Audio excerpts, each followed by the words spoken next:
Hey guys, welcome back to the channel. This is story about what if Naruto has infinite sword style part 1. Before I start, please do support for more amazing content and comments for part 2. Do consider to subscribe my channel and share my video to your friends and check out the description as well. Let's start the video. The village hidden in the leaves was in chaos. The Nine-Tails demon fox had just appeared in the middle of nowhere and all able ninja were trying to hold it off and buy time for the fourth Hokage to appear, but even their strongest techniques were shrugged off by the fox. Hold firm, shouted the third Hokage as he fired off another fireball. We must not let it inside the village. Everyone looked in fear as the fox charged up its own technique, a Bijudama, tailed beast ball. Suddenly, a giant toad rivaling the size of the demon appeared on top of it and stopped the beast from firing the ball that would have reduced the leaf to a crater. Lord Fourth was heard all around as the fourth Hokage of the village hidden in the leaves finally appeared, but unseen by all was a bundle on his arms. Upon closer inspection, one could see it was a baby with whiskered cheeks. You have done well, Ninja of the Leaf, he smiled. Take a break, and let me handle the rest in the next few minutes. The Ninja of the Leaf witnessed why he was an SS-ranked ninja with flea on sight in the bingo books. He systematically defeated the demon they have collectively been struggling against in the last hour by himself. While all this was happening, a pair of yellow eyes watched in anger, greed and jealousy. Damn you, Minato, the figure thought. Yugo, escape and mystery girl? A 9-year-old blonde child with whisker marks on his face was sitting in his cell. Bored. Walls, walls, walls, and guess what? More walls. Yay! He thought sarcastically but was replaced with excitement as he thought of earlier when he played tag with a new friend, Yugo. Flashback. Naruto was thrown in an arena with another orange-haired kid. Hey! What's the big idea? I already fought someone yesterday. My next fight was supposed to be tomorrow, he shouted. He was having a nice dream. It included lots of running and more importantly no walls. Naruto snapped out of his daydream when he remembered the orange-haired boy in front of him.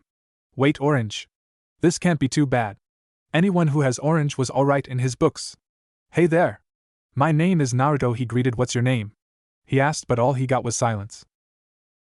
They call me Yugo, the orange-haired boy answered, and they said that they would let me go if I kill you. He suddenly turned into something else. He grew spikes of what seemed to be metal from his arm, which grew at least 3 times its previous size. He charged forward as Naruto's eyes widened, making the blonde child jump back. He landed on the wall and used his chakra to stick to the wall. Good thing he mastered it a month ago. Naruto started running around on the walls while Yugo was spinning in circles.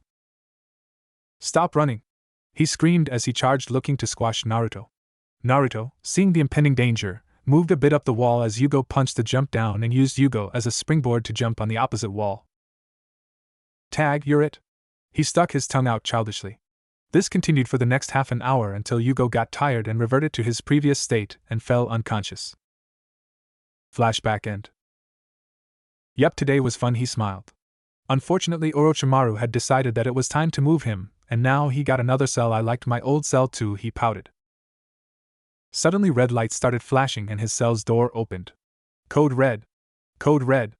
Yugo has escaped. Naruto's eyes widened as some ninja ran in a direction he presumed to be Yugo's cell. Looks like he's up for another round. Naruto grinned. Too bad I got to go. Maybe next time, Yugo, he thought as he slipped out of his cell door and made his way around the hideout. Just as he was about to turn another corner, he heard voices. Damn, he escaped. Orochimaru is going to kill us now, a voice said. Or worse, use us as one of his test subjects. Better get going. Naruto cursed. Damn, now I got to hurry up and get as far as I can. So he did. But as a 9-year-old kid, one with tones of energy, but still a 9-year-old kid nonetheless, he couldn't go very far. After about 1 hour of full-on sprinting, he came across a clearing in a river. Just as he was about to take another step towards the river, his vision suddenly blurred and he fell forward. The last thing he remembered seeing was a girl with long black hair and brown eyes. She's pretty, he thought as he finally lost conscious. Naruto woke up in a sewer that was filled with eerie green light. Damn, running for that long was tiring, even for me. He muttered to himself, and I really have to ask the fox if I can change this. It's not fun waking up in a sewer. With that in mind, he started walking through all the bends and twists of pipes until he reached a large room that had a giant cage with kanji of seal written on a piece of paper, right on middle where the cage would open, and seemingly it was the only thing that was keeping the cage locked. Suddenly in the darkness of the cage, an eye opened with an red iris. Hello, Naruto greeted the thing inside of the cage. Hello, Kyuubi, Naruto smiled as he sat down. It's been a month since he had met Kyuubi. Flashback. Naruto sat panting on his cell floor. Damn it. Work with me, chakra. Today, instead of fighting more people, a young man wearing purple clothes and a pair of glasses came in and took him outside. He pointed at a tree and told Naruto to climb it without hands. He then demonstrated how one would achieve it with chakra control. Naruto spent the rest of the day trying to climb the tree under the boy, Kabuto's watch. When it was time to go back in his cell, he had just managed to start climbing a step and grasped the idea. That was around 3 hours ago. He was now practicing the tree climbing exercise on his cell wall. Eventually, he just grew too tired and collapsed. And just as Naruto fell asleep, he was rudely woken up in time for his next fight. Naruto slowly walked towards the arena, already dead on his feet. His opponent was a giant guy with huge bulging muscles wielding a club. Ah great, couldn't it be a lazy guy who liked to play shogi? He internally moaned. Somewhere in the hidden leaf located in the land of fire, a young child with a pineapple haircut was staring at the clouds when he suddenly sneezed. Troublesome, he thought as he went back to watching the clouds. Back with Naruto. He was broken out of his thoughts when a giant club came smashing down, and he dodged just in time not to be turned into a pancake in the first strike. Whoa! He shouted when he saw the miniature crater the strike had created. While he was staring at the crater, he never saw the foot that came crashing into his head, causing him to black out in midair. Naruto's mindscape. Naruto woke up in a sewer with an eerie green lighting. His first thought? Damn, that's creepy. I feel like there is a creature behind me. Just to be sure, he turned around to check. Nope, no creatures, he sighed happily. He turned back around and stared at the pipes. They all seemed to be forming some sort of a hallway. I wonder where this all leads, he thought as he started walking forward. After what seemed like he walked forever, the pipes suddenly split, leaving him in a wide room with a giant golden cage ahead of him. On the cage was a piece of paper with the kanji of seal on it. He stared in the darkness of the cage but fell backwards when a giant red eye stared back at him, startling him. Who dares disturb the rest of the kyuubi? It roared. Naruto was hit with a wave of killing intent that froze him, rendering him unable to speak. Well, child. I'm waiting, he prompted. MMY name Ayas and Naruto stuttered. Well, Naruto, I haven't eaten in many years. What would you do if I told you that you are my next meal? The fox smiled, showing all his pearly white teeth. At this, Naruto looked depressed. Well then, I guess that's it for me, he smiled. It was fun while it lasted. The fox stared at him. You interest me, child. I shall let you live for now. Not that I could kill you anyways, damn you Yandame Hokage. At this, some undefined red liquid came creeping out of the cage. I will lend you some of my chakra, you will feel but a drop of my full power. At this, the now identified liquid chakra started wrapping around Naruto. Real world. Less than a minute had passed since the club-wielding fighter had kicked Naruto across the room. Naruto lay on the floor, motionless. Then, as if he was just pretending, he rose from the ground. But there were some noticeable differences. He now had red eyes with a slit in them, his whisker marks on his cheeks were now darker and more defined, and last of all, his nails were now longer and more resembling claws. In a flash, he sped across the room and started hitting the giant guy with a vicious barrage that ended with a drop kick that finally led the giant man to fall. Naruto's new features receded back and his usual features returned. He was then hit with a wave of tiredness, like he had just been running the whole day and just stopped. I'm just gonna crash here, he muttered as he fell asleep. Flashback end. The great and beautifully womanly Haku-senpai. After chatting with the fox for a while, Naruto finally felt a pull at the back of his head. Time to go, brat, the kyuubi pointed out. See you late. Whenever I see you again. Naruto's sweat dropped when he realized that he still didn't know how to go into his mindscape anytime he wanted. The last thing he saw before he faded away was the amused smirk of the great-tailed beast. Outside. I swear you're too kind, Haku, came a male voice. Naruto groaned and opened his eyes a little. It's too early, keep it down, he groaned out. When he finally took notice of who was in the room, he saw a slightly muscular man with pale skin in his early to mid-20s. He had short, spiky brown hair and baggy pants. He wore bandages like a mask and had a giant sword strapped to his back. He started panicking and started looking for an escape. Just my luck. I'm in a room with the demon of the hidden mist and a mist ANBU? Shouldn't the ANBU be trying to capture him and not sit there being scolded by him? Noticing his confused look, the demon of the mist, Zabuza Momochi looked at the ANBU. Take the mask off, Haku, he ordered, to which the ANBU, now named Haku, complied. As he took it off, it was revealed to be the girl who was on the clearing he passed out in. You're pretty, Naruto blurted out suddenly. His eyes widened as his hands went to cover his mouth. Haku grew a tick mark. I am a male, he shouted as Zabuza roared with laughter, and Naruto paled. Uzumaki started hyperventilating. I'm not gay, he repeated over and over, causing Zabuza to laugh even harder, and even Haku smiled at that. After Zabuza's laughter died down, he grew serious again. So what brings you to this town? From what Haku told me, you were exhausted and dropped when you arrived, he said, ignoring Haku's angry mutter of and squashing the poor flowers I was going to pick. Naruto looked at Zabuza. I was escaping from one of Orochimaru's bases. Haku's eyes widened. Orochimaru, as in the snake Sannin Orochimaru? He asked. Naruto nodded. Yep, pale skin, creepy look, that's the one. Zabuza snorted. Yeah right kid, every rogue ninja worth his bounty knows that anyone that isn't Orochimaru or one of his ninja, enter but don't leave any of his bases. It's one of the dark secrets one gets from listening at bars. It's said that all 5 of the great villages had tried to infiltrate it numerous times, none of which was successful. Now tell me. He grabbed his blade and lowered it at Naruto. Why are you here? He asked as he let out a tinge of killing intent. However, being exposed to it so often in his life, Naruto barely noticed it as he glared at Zabuza. I am not lying, he growled. One of his experiments went crazy and caused enough commotion for me to escape. Naruto conveniently chose not to mention that it was partly his fault that Yugo went nuts. Zabuza stared at the kid. Inwardly he was impressed, but outwardly he showed indifference. Kid's got guts, he admitted. Even so, what were you doing there in the first place? How do I know you didn't just hear that from a passing villager? He asked. Whatever excuse he expected the blonde kid to make up, he wasn't expecting the one Naruto told him. I know because I was one of the experiments. This shocked both Zabuza and Haku. This kid, even younger than Haku, was an experiment of Orochimaru. Unbelievable. But there was something in the way he said it, the way that neither of them could detect even a single trace of a lie. That was what finally convinced them that he was telling the truth. After a moment of staring, Zabuza finally relented and dropped his sword. Fine, I believe you. Not many have the fire you have, especially not after what Orochimaru is said to have put them through. Naruto sighed. Also, Zabuza continued, I have decided to train you, he said. This time, both Naruto and Haku's eyes widened. What? They shouted at the same time.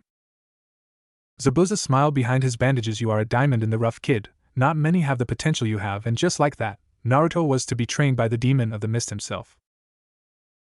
Haku suddenly had an evil grin. Time for payback, he thought. Naruto, he called in a sickly sweet voice, since you are also training under Zabuza, you must call me the great and manly Haku-senpai, he announced. He's really enjoying this, Zabuza thought with a sweat drop. Naruto gave him a deadpan look. Okay, great, and Haku's smile widened beautifully. Womanly Haku-senpai, and just like that, Haku's smile turned from one of triumph into one that promised torture.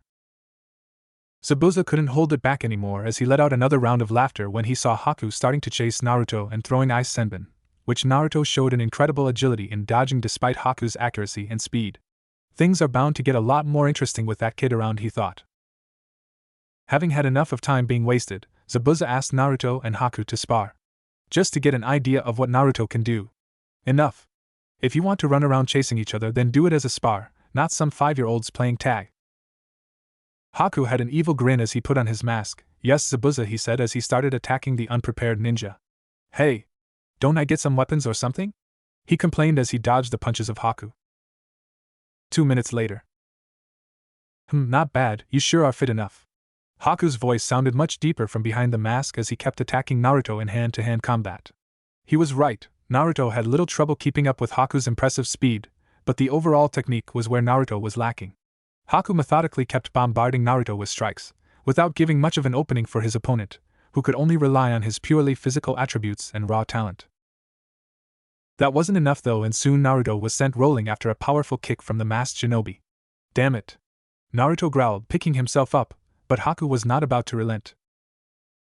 Ninja art, 1,000 needles of death. Haku jumped into the air, and before Naruto could even blink he saw what seemed like a whole cloud of needles going straight for him. Water style, water wall. Naruto acted more on reflex, using the only actual ninja technique he knew for now, but it worked. A wall of highly pressurized water appeared in front of him, and did a fine job shielding the blonde. The needles simply didn't have enough of a punch to pierce the otherwise relatively weak defensive jutsu. Hey, that almost hit me! Naruto pointed accusingly at Haku, who landed some distance away and tilted his head, somewhat impressed by the way his opponent defended himself, though the moment Naruto released the jutsu he got showered in water and now stood there, water streaming off of him and onto the ground where it was forming a giant puddle of water from the water wall and melted Senbon needles. Almost doesn't count. Haku shrugged. That mask suits you, you know. It reflects the sadist you actually are. Please, it doesn't please me to hurt you, though it is amusing at times. Haku smirked, taking off his mask, signaling that their spar was over. Ha, you admitted it. You are a sadist with a feminine face. My face is not feminine. So, you are not going to argue about being a sadist, right? Maybe you need a bit more training. The twitch that formed on Haku's forehead was suddenly hidden by the blank ANBU mask. Ladies, enough, called an amused Zabuza. Naruto, you use more instinct and brute than finesse. Though I admit that I also use a lot of brute, I also use some finesse. I will help you to rely on more than your gut instincts. Haku, your ice needles could use a little more work, you work on their speed and strength. I will have you spar again in 2 weeks' time. I expect a great increase in both of you. Naruto, I will be teaching you an offensive water jutsu to help complement your defensive one.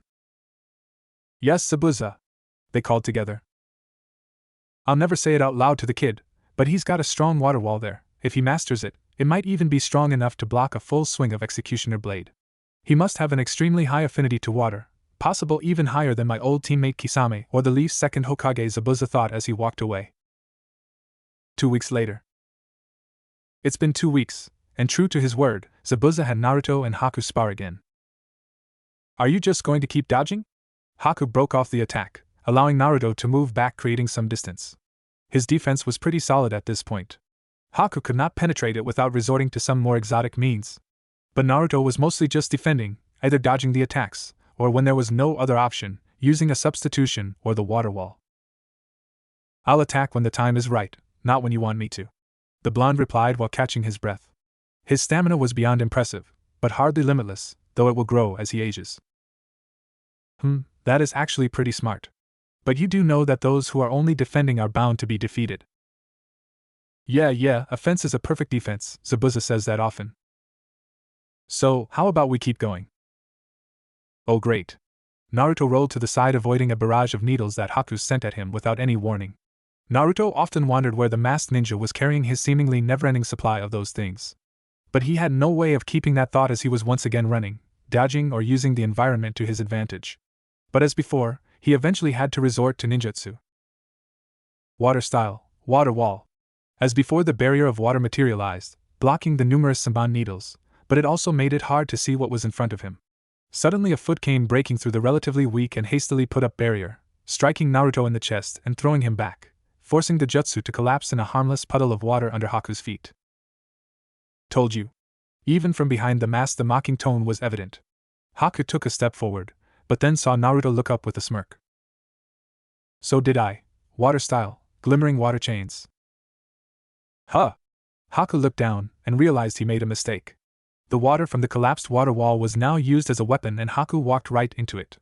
Chains of water shot up, wrapping around the masked ninja and pulling him down to the ground. See, timing is important. Zabuza says that too. Naruto's fist stopped inches away from Haku's face, hidden by the mask. The result of this spar was painfully clear.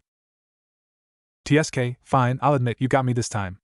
Haku sighed, feeling the water chains disappearing, allowing him to stand up. Good work, both of you.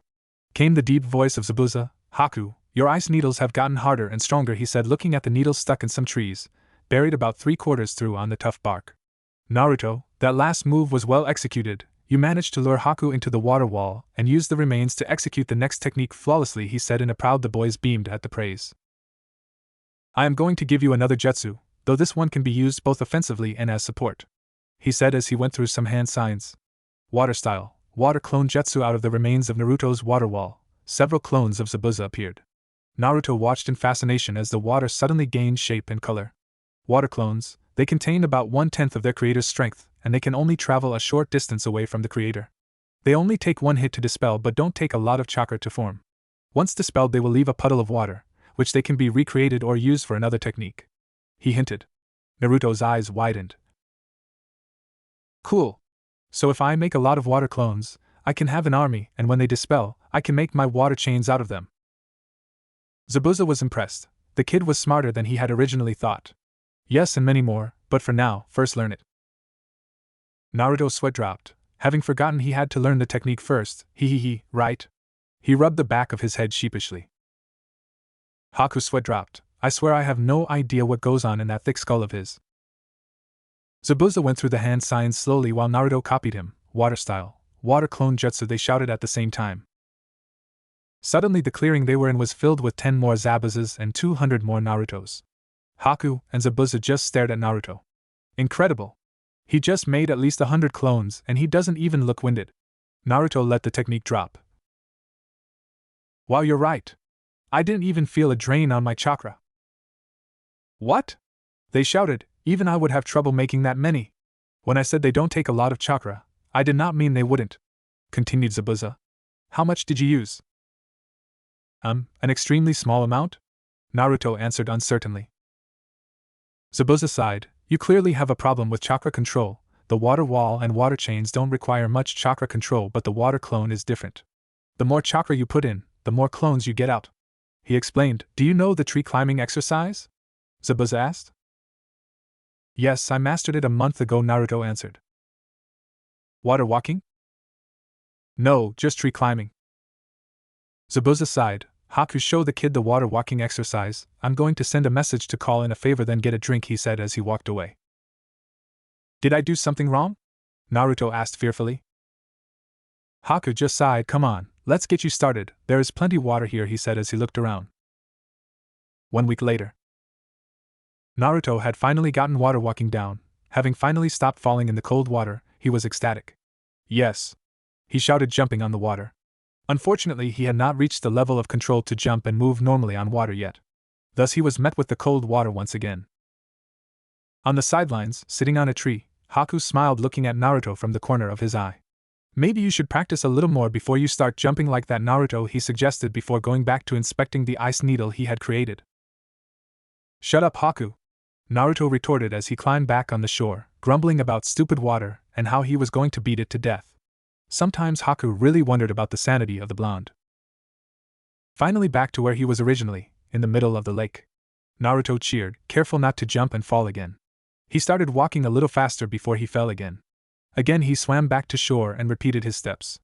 However, this time, Naruto was interrupted by Zabuza's untimely appearance and got distracted, causing him to fall in again.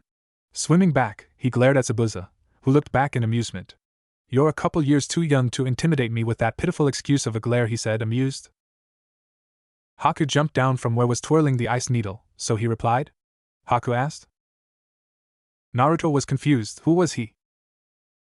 Yes, time to head to Iron Country. Naruto's eyes widened.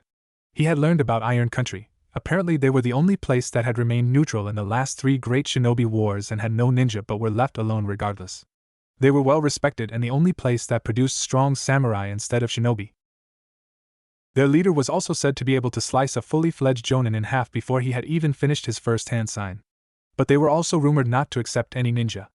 Naruto voiced his confusion to Zabuza, expecting an explanation, but was met with a laugh instead.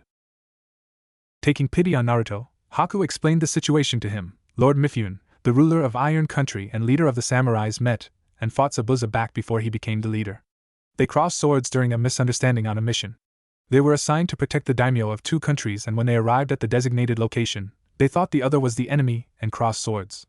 Lord Mifune was taught by a samurai that had hatred towards ninja and believed all ninja were barbaric. Thus when he saw Zabuza in an area that was hosting daimyos, he thought he was a no-good ninja and attacked. Zabuza thought that Lord Mifune was a hired assassination by a third party and defended himself. They crossed swords, but their fight ended when they discovered that neither was an assassin. Having learned that the other was not an assassin, they both stopped fighting immediately. As an apology to attacking Zabuza, Lord Mifune told him that any time Zabuza needed help, Lord Mifune would do all in his power to help. And I'm guessing that Zabuza is calling in that favor now. Haku looked at Zabuza for confirmation. Zabuza nodded. Yes, that is true.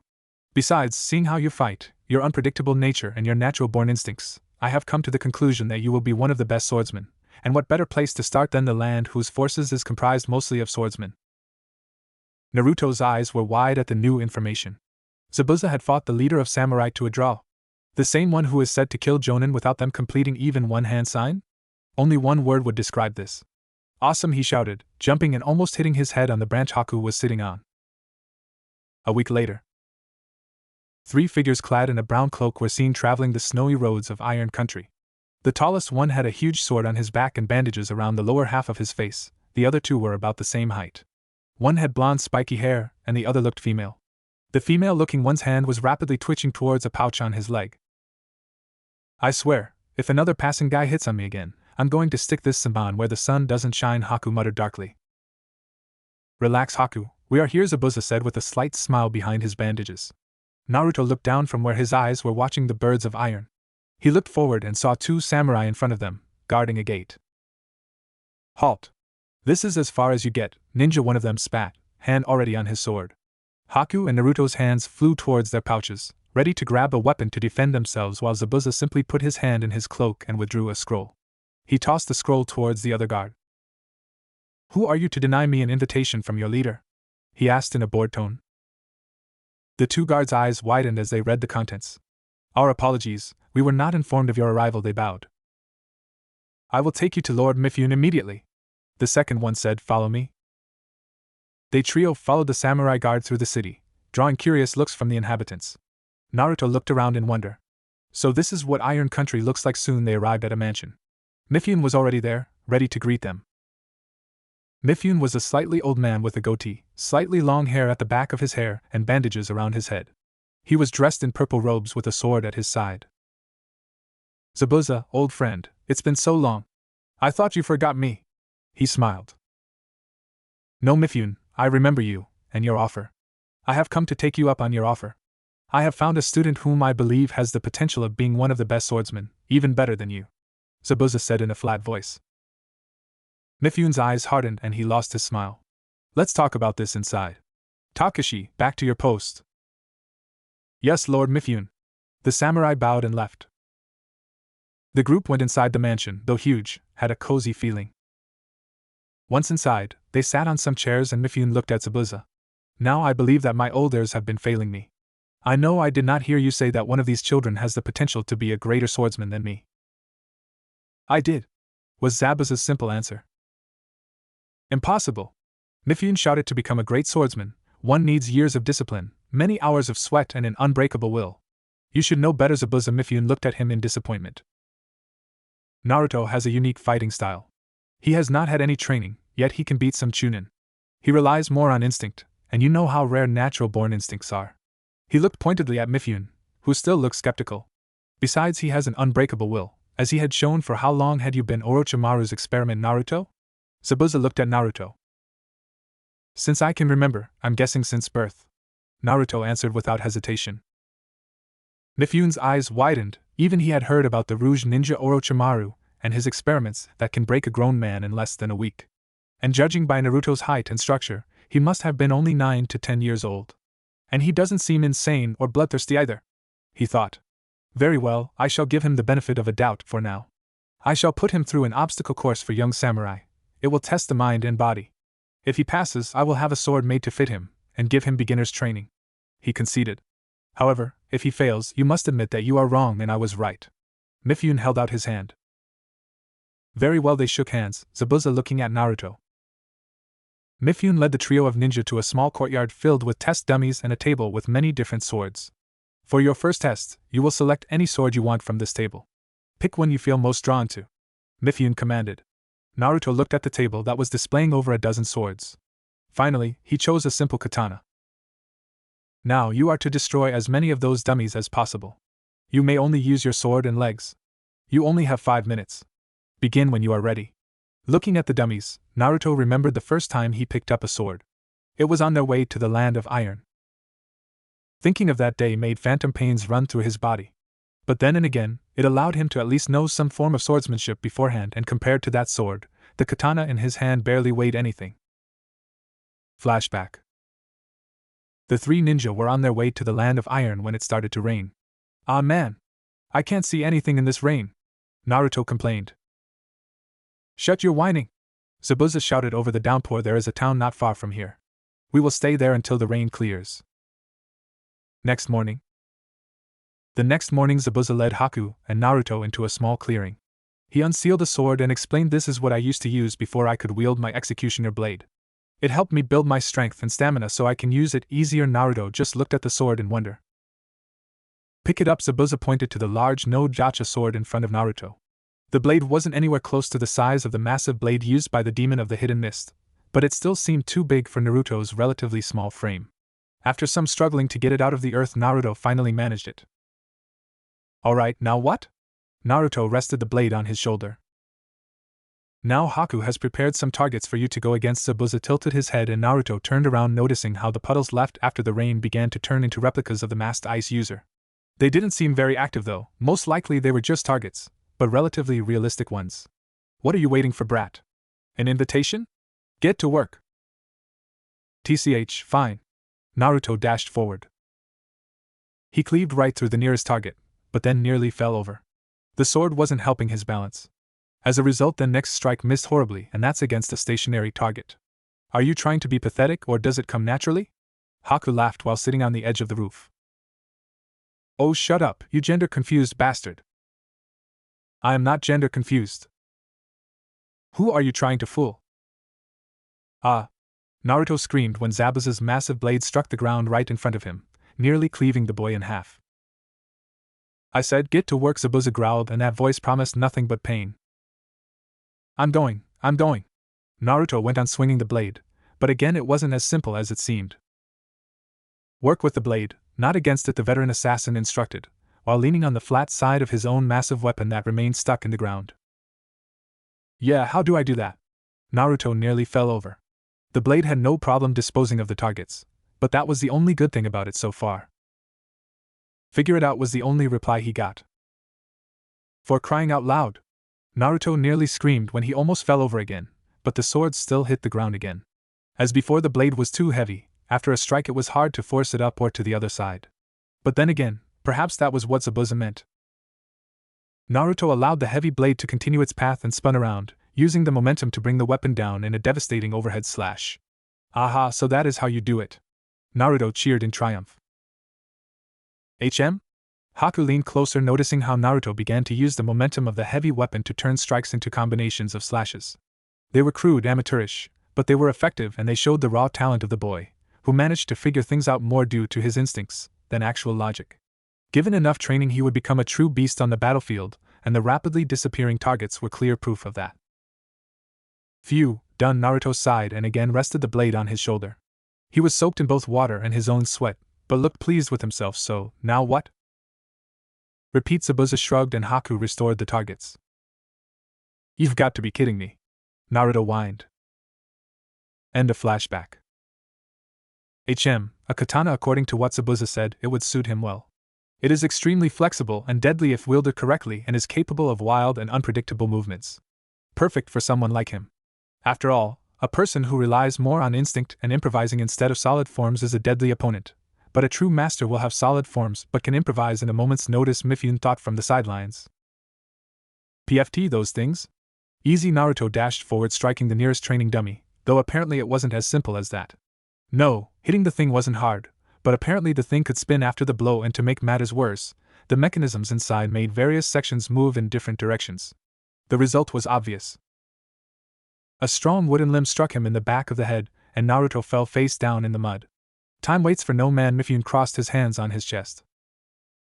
Oh, shut up. Naruto pushed himself up and simply kicked the training dummy with enough force to break it. He then began moving from one target to another. He obviously had no technique. His attacks were straightforward, primitive, and brutal. They caused much damage, but Naruto received a blow after a blow himself, and only his tolerance for pain and sheer stamina allowed him to keep moving. Enough, Mifune commanded as another training dummy fell, reduced to several deformed pieces. So, how did I do? Naruto took a few moments to catch his breath, placing the sword on his shoulder. You have potential as a fighter, as you clearly can use a blade, at least when it comes to basics, and there is much work ahead of you. But we will see. Heh, meaning I did awesome. Naruto grinned cheekily. No, you barely passed that one. And this is only the first test. There are more to come. Mifune shot him down immediately. No need for the kid to get arrogant, that was how many samurai and ninja with potential died. Mifune then took him to another room. On the way, some samurai lead Haku and Zabuza away. For the next tests, they cannot be there as they can distract you. Mifune answered Naruto's unasked question. Finally, they arrived in what seemed to be a mostly empty room.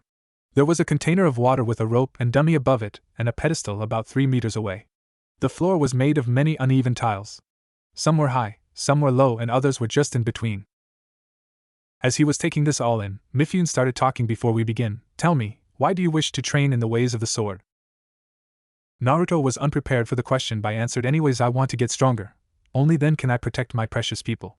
Though not many, I can count them all on one hand. I will still die for them. Mifune stared at him for a bit before speaking. I see, that is a good reason. If you fight for others, you will be stronger than if you fight for yourself. Mifune then turned away. For the next test, there will be a hostage scenario. There is a living person and an important document. They will both be placed in danger, and you will have to think quickly on whether you will save the hostage, a human life, or the document that may or may not lead to war. For this test, let's pretend that this hostage is one of your precious people. Can you place his or her life above an entire country, and risk many more people dying for one person? Naruto looked at him in shock. He was supposed to choose between his precious people or an entire country? Before he could fully grasp the situation, Mifune showed him the training dummy and scroll. This dummy here is the hostage, and this scroll is the document. They will both be placed in areas with traps. One misstep could lead to the hostage, scroll, or both burnt. The traps will be either lowering the dummy, lighting the fire, both, or a rare decoy trap which will do nothing. The dummy and scroll will be placed 4 meters apart. The scroll will be on a pedestal while the hostage will be over a container of water. If you touch of either, the other will fall or be burnt. You have 5 minutes. Pause. Begin. And just like that, Mifune left the room faster than Naruto could follow. Fast, he thought, but didn't have time to dwell on it. He looked at the traps. There seemed to be a slight difference in each stone, but he could still see that some were higher, lower, or loose. Now to figure out which one was which. Naruto slowly stepped on the highest one. Immediately the candles on the pedestal lit up and moved slightly closer to the scroll. Naruto then stepped away and onto a loose stone. The dummy lowered. Naruto took a large jump and landed on another high stone, though this time, the fire moved more than the last. Oh, I forgot to mention, the more force you touch the traps with, the higher the effect. Mifune's voice echoed through the walls. Of course you did, Naruto thought sarcastically. Great, the scroll is about halfway to burning and the hostage is about 3/4 there, he observed as he scanned the room. He was only 1/4 way across. I'll never make it at this rate. He started panicking. Seeing no other options since he was surrounded by high stones, which he presumed would lead to the burnt scroll, he took a running start and tried to cover as much distance as possible. Seeing he was going to land on a higher stone, he panicked at this force. The scroll would be burned for sure, he thought in panic. Suddenly, he had an idea. He tucked his body in and tried to aim for another one that wasn't high and minimize the impact. He landed on a medium-sized stone, about halfway out. He slowly opened his eyes and saw everything was still the same. Must be a decoy stone, he thought in relief. Now was the problem. He was exactly 1 meter from either scroll or dummy and couldn't decide which. Then, another bright idea popped up. He never said I couldn't use ninjutsu, or that I couldn't save both, he thought in glee. He made the hand seals for the water clone jutsu and 2 popped in existence. Oh well, close enough. I was aiming for one. He ordered one to go to the pedestal and the other one to follow him to the water container. It was taller than him. He made the clone boost him up while the other prepared to grab the scroll. But then the one going for the scroll accidentally touched it, causing the dummy to start falling in the water. Naruto's clone boosted him up before bursting into water. In the air, with no way to move, Naruto created another clone to throw him. He tackled the dummy in midair and landed safely on the other side. He took a moment to steady his breathing before opening up his eyes, only to find Mifune looking at him with an unidentifiable look. The clone walked over and gave Naruto the scroll before popping like the others. So how did I do? He asked nervously. This was supposed to test the samurai's ability to move quickly and only stepping lightly, though your methods are unorthodox and you used ninjutsu, which defeats the purpose and could be considered cheating. Mifune started before he was interrupted. But you never said I couldn't, Naruto pointed out. Yes, that is the only reason why I'm not failing you now, Mifune sighed before holding out his hand palm up. Naruto gave him the scroll. The samurai leader clicked his fingers and 3 other samurai appeared. He gave the scroll to the first one, who then proceeded to leave. Oddly, the second one was holding a sword, but Naruto didn't think too much of it. It was the third one that caught Naruto's attention. What, or rather who he was holding. Haku. You say you will place your precious people above all, including yourself, but yet when it comes down to it, can you really? Even if you do you have the power to protect them? Do you have what it takes? Mifune stated emotionlessly as Naruto snapped out of his shock and glared at him with anger in his eyes. Why? I thought you samurai were honorable. Where's the damn honor I heard about? He yelled towards Mifune. But said master swordsman ignored him and commanded the samurai to give a sword to Naruto. Prove to me that you can. Prove to me why Zabuza thought you had the potential to surpass me. Prove to me that you can protect your precious people. Mifune drew his own sword and held it to Haku's neck, or else he dies. The only way to save him is to defeat me. Naruto's glare became harsher. I'll kill you, he snarled in anger. Mifune merely laughed as he withdrew his sword from Haku and moved to the center of the room. Come, I'm waiting. Naruto grabbed the sword from the samurai and sped at Mifune, sword already in motion. With a roar of anger, he brought it down in an overhead strike. Instead of blocking it, Mifune simply sidestepped the strike. However, Naruto learned from his prior training with Zabuza and used the sword's momentum to swing it the other way, forcing Mifune to block. Not bad, but if this is the best you can do, then you might as well give up. Shut up! Naruto roared, a flicker of red dancing across his eyes. For the next few minutes, Naruto slashed and hacked at Mifune. Though the attacks were powerful and wild, the trained samurai leader had little trouble defending. Dodging a kick here, parrying a stab there, blocking a slash here, deflecting a strike there. This cycle carried on until Naruto was out of breath. Stop moving! He roared as he charged once more. He sent another devastating strike at the samurai, but instead of simply sidestepping it again, he sent his own strike, blocking and breaking Naruto's sword and throwing him back. Naruto landed on his back, still holding the handle of the now broken sword, the shards scattered around him. Pathetic, what happened to the unbreakable will Zabuza spoke of? Were you being an experiment of Orochimaru a lie? Mifune sneered, sheathing his sword. Guess Zabuza was wrong to put his trust in you with that. Something in Naruto snapped. Red chakra started flowing from him, first just a cloak, then a single tail sprouted. On the sidelines, the samurai and Haku felt a wave of killing intent wash over them. The samurai's eyes widened, not expecting such power from a 9-year-old, while Haku, being exposed to the demon of the mist for so long, was not as shocked at the Ki, though he wondered where the red chakra came from. I'm pretty sure that no normal ninja can call upon that much chakra, neither do I remember it being red for that matter. I'll lend you some of my power, but you are still too young and can't control my chakra. For now, I will do it for you. Thanks, Fox, Naruto thought as he got up. The tail made of red chakra moved and receded back into the cloak. The cloak started thinning out, but instead of receding, it all moved and focused into Naruto's right hand, forming a katana. The katana was about a meter long from hilt to the end of the blade. The handle was black and the blade. Mifune gasped. The blade was a blood red and gave off an aura of killing intent. It was as if the blade embodied the 9-tailed demon itself. Naruto looked up, his eyes red with a slit in the middle. I will show you that Zabuza wasn't wrong to trust me. And with that, Naruto sped at Mifune again, cracking the floor with the amount of force he used. It was only due to his experience and his mastery of the one slash that saved the samurai leader. The one slash was based on the quick draw of the sword while moving at high speed. The user would move from a standstill to top speed in a fraction of a second. This combined with the quick drawing of the sword would kill most enemies before they could blink. By mastering it, Mifune had trained himself in high-speed movement. His eyes could process images quicker, not quite on the Sharingan's level, but close, and his body could react in time. This combined with the quick draw helped him to keep track of Naruto, while his quick drawing allowed him to just barely deflect the sword. Naruto turned and attacked the samurai master again. His movements faster, his strikes stronger, and since his sword was made from the 9-tails chakra, it was able to withstand the strikes. Any chips that were made were instantly mended by the chakra. Even Mifune was hard-pressed to defend against the onslaught. Noticing that his blade was starting to crack, Mifune started dodging more often instead of blocking. This enraged Naruto even more, causing him to draw on more of Demon Fox's chakra. Careful, Naruto, any more and your body would be damaged beyond repair. You are only 9 years old after all. On the sidelines, Haku saw that Naruto was not only starting to attack with reckless abandon, but what worried him was that Naruto started to sprout the cloak and another tail again. He saw some of Naruto's skin peel off like it was sunburn, but it healed just as fast, so he couldn't be sure. Moving and attacking at that speed will put a strain on anyone's body. If this carries on, he might not survive, Haku thought, worried. Back at the fight, Naruto was panting heavily. Stop running, you coward! He roared and charged again, though his movements were noticeably slower, and he seemed to wince at every step. Finally, Naruto got in a lucky shot and disarmed Mifune. He was preparing for another slash when Haku had enough. Naruto! Stop! He shouted, dropping the transformation and revealing he was perfectly fine. Relax, I'm okay, he said. Naruto sighed in relief and lowered his sword. What? Oh good, I'm just gonna crash here, he muttered as he fell asleep. The last thing he remembered was Haku shouting his name. Next day. Though Naruto woke up in an unfamiliar bed, he heard voices that sounded familiar. And I'm telling you, Haku, I have a suspicion, but it's not my place to say.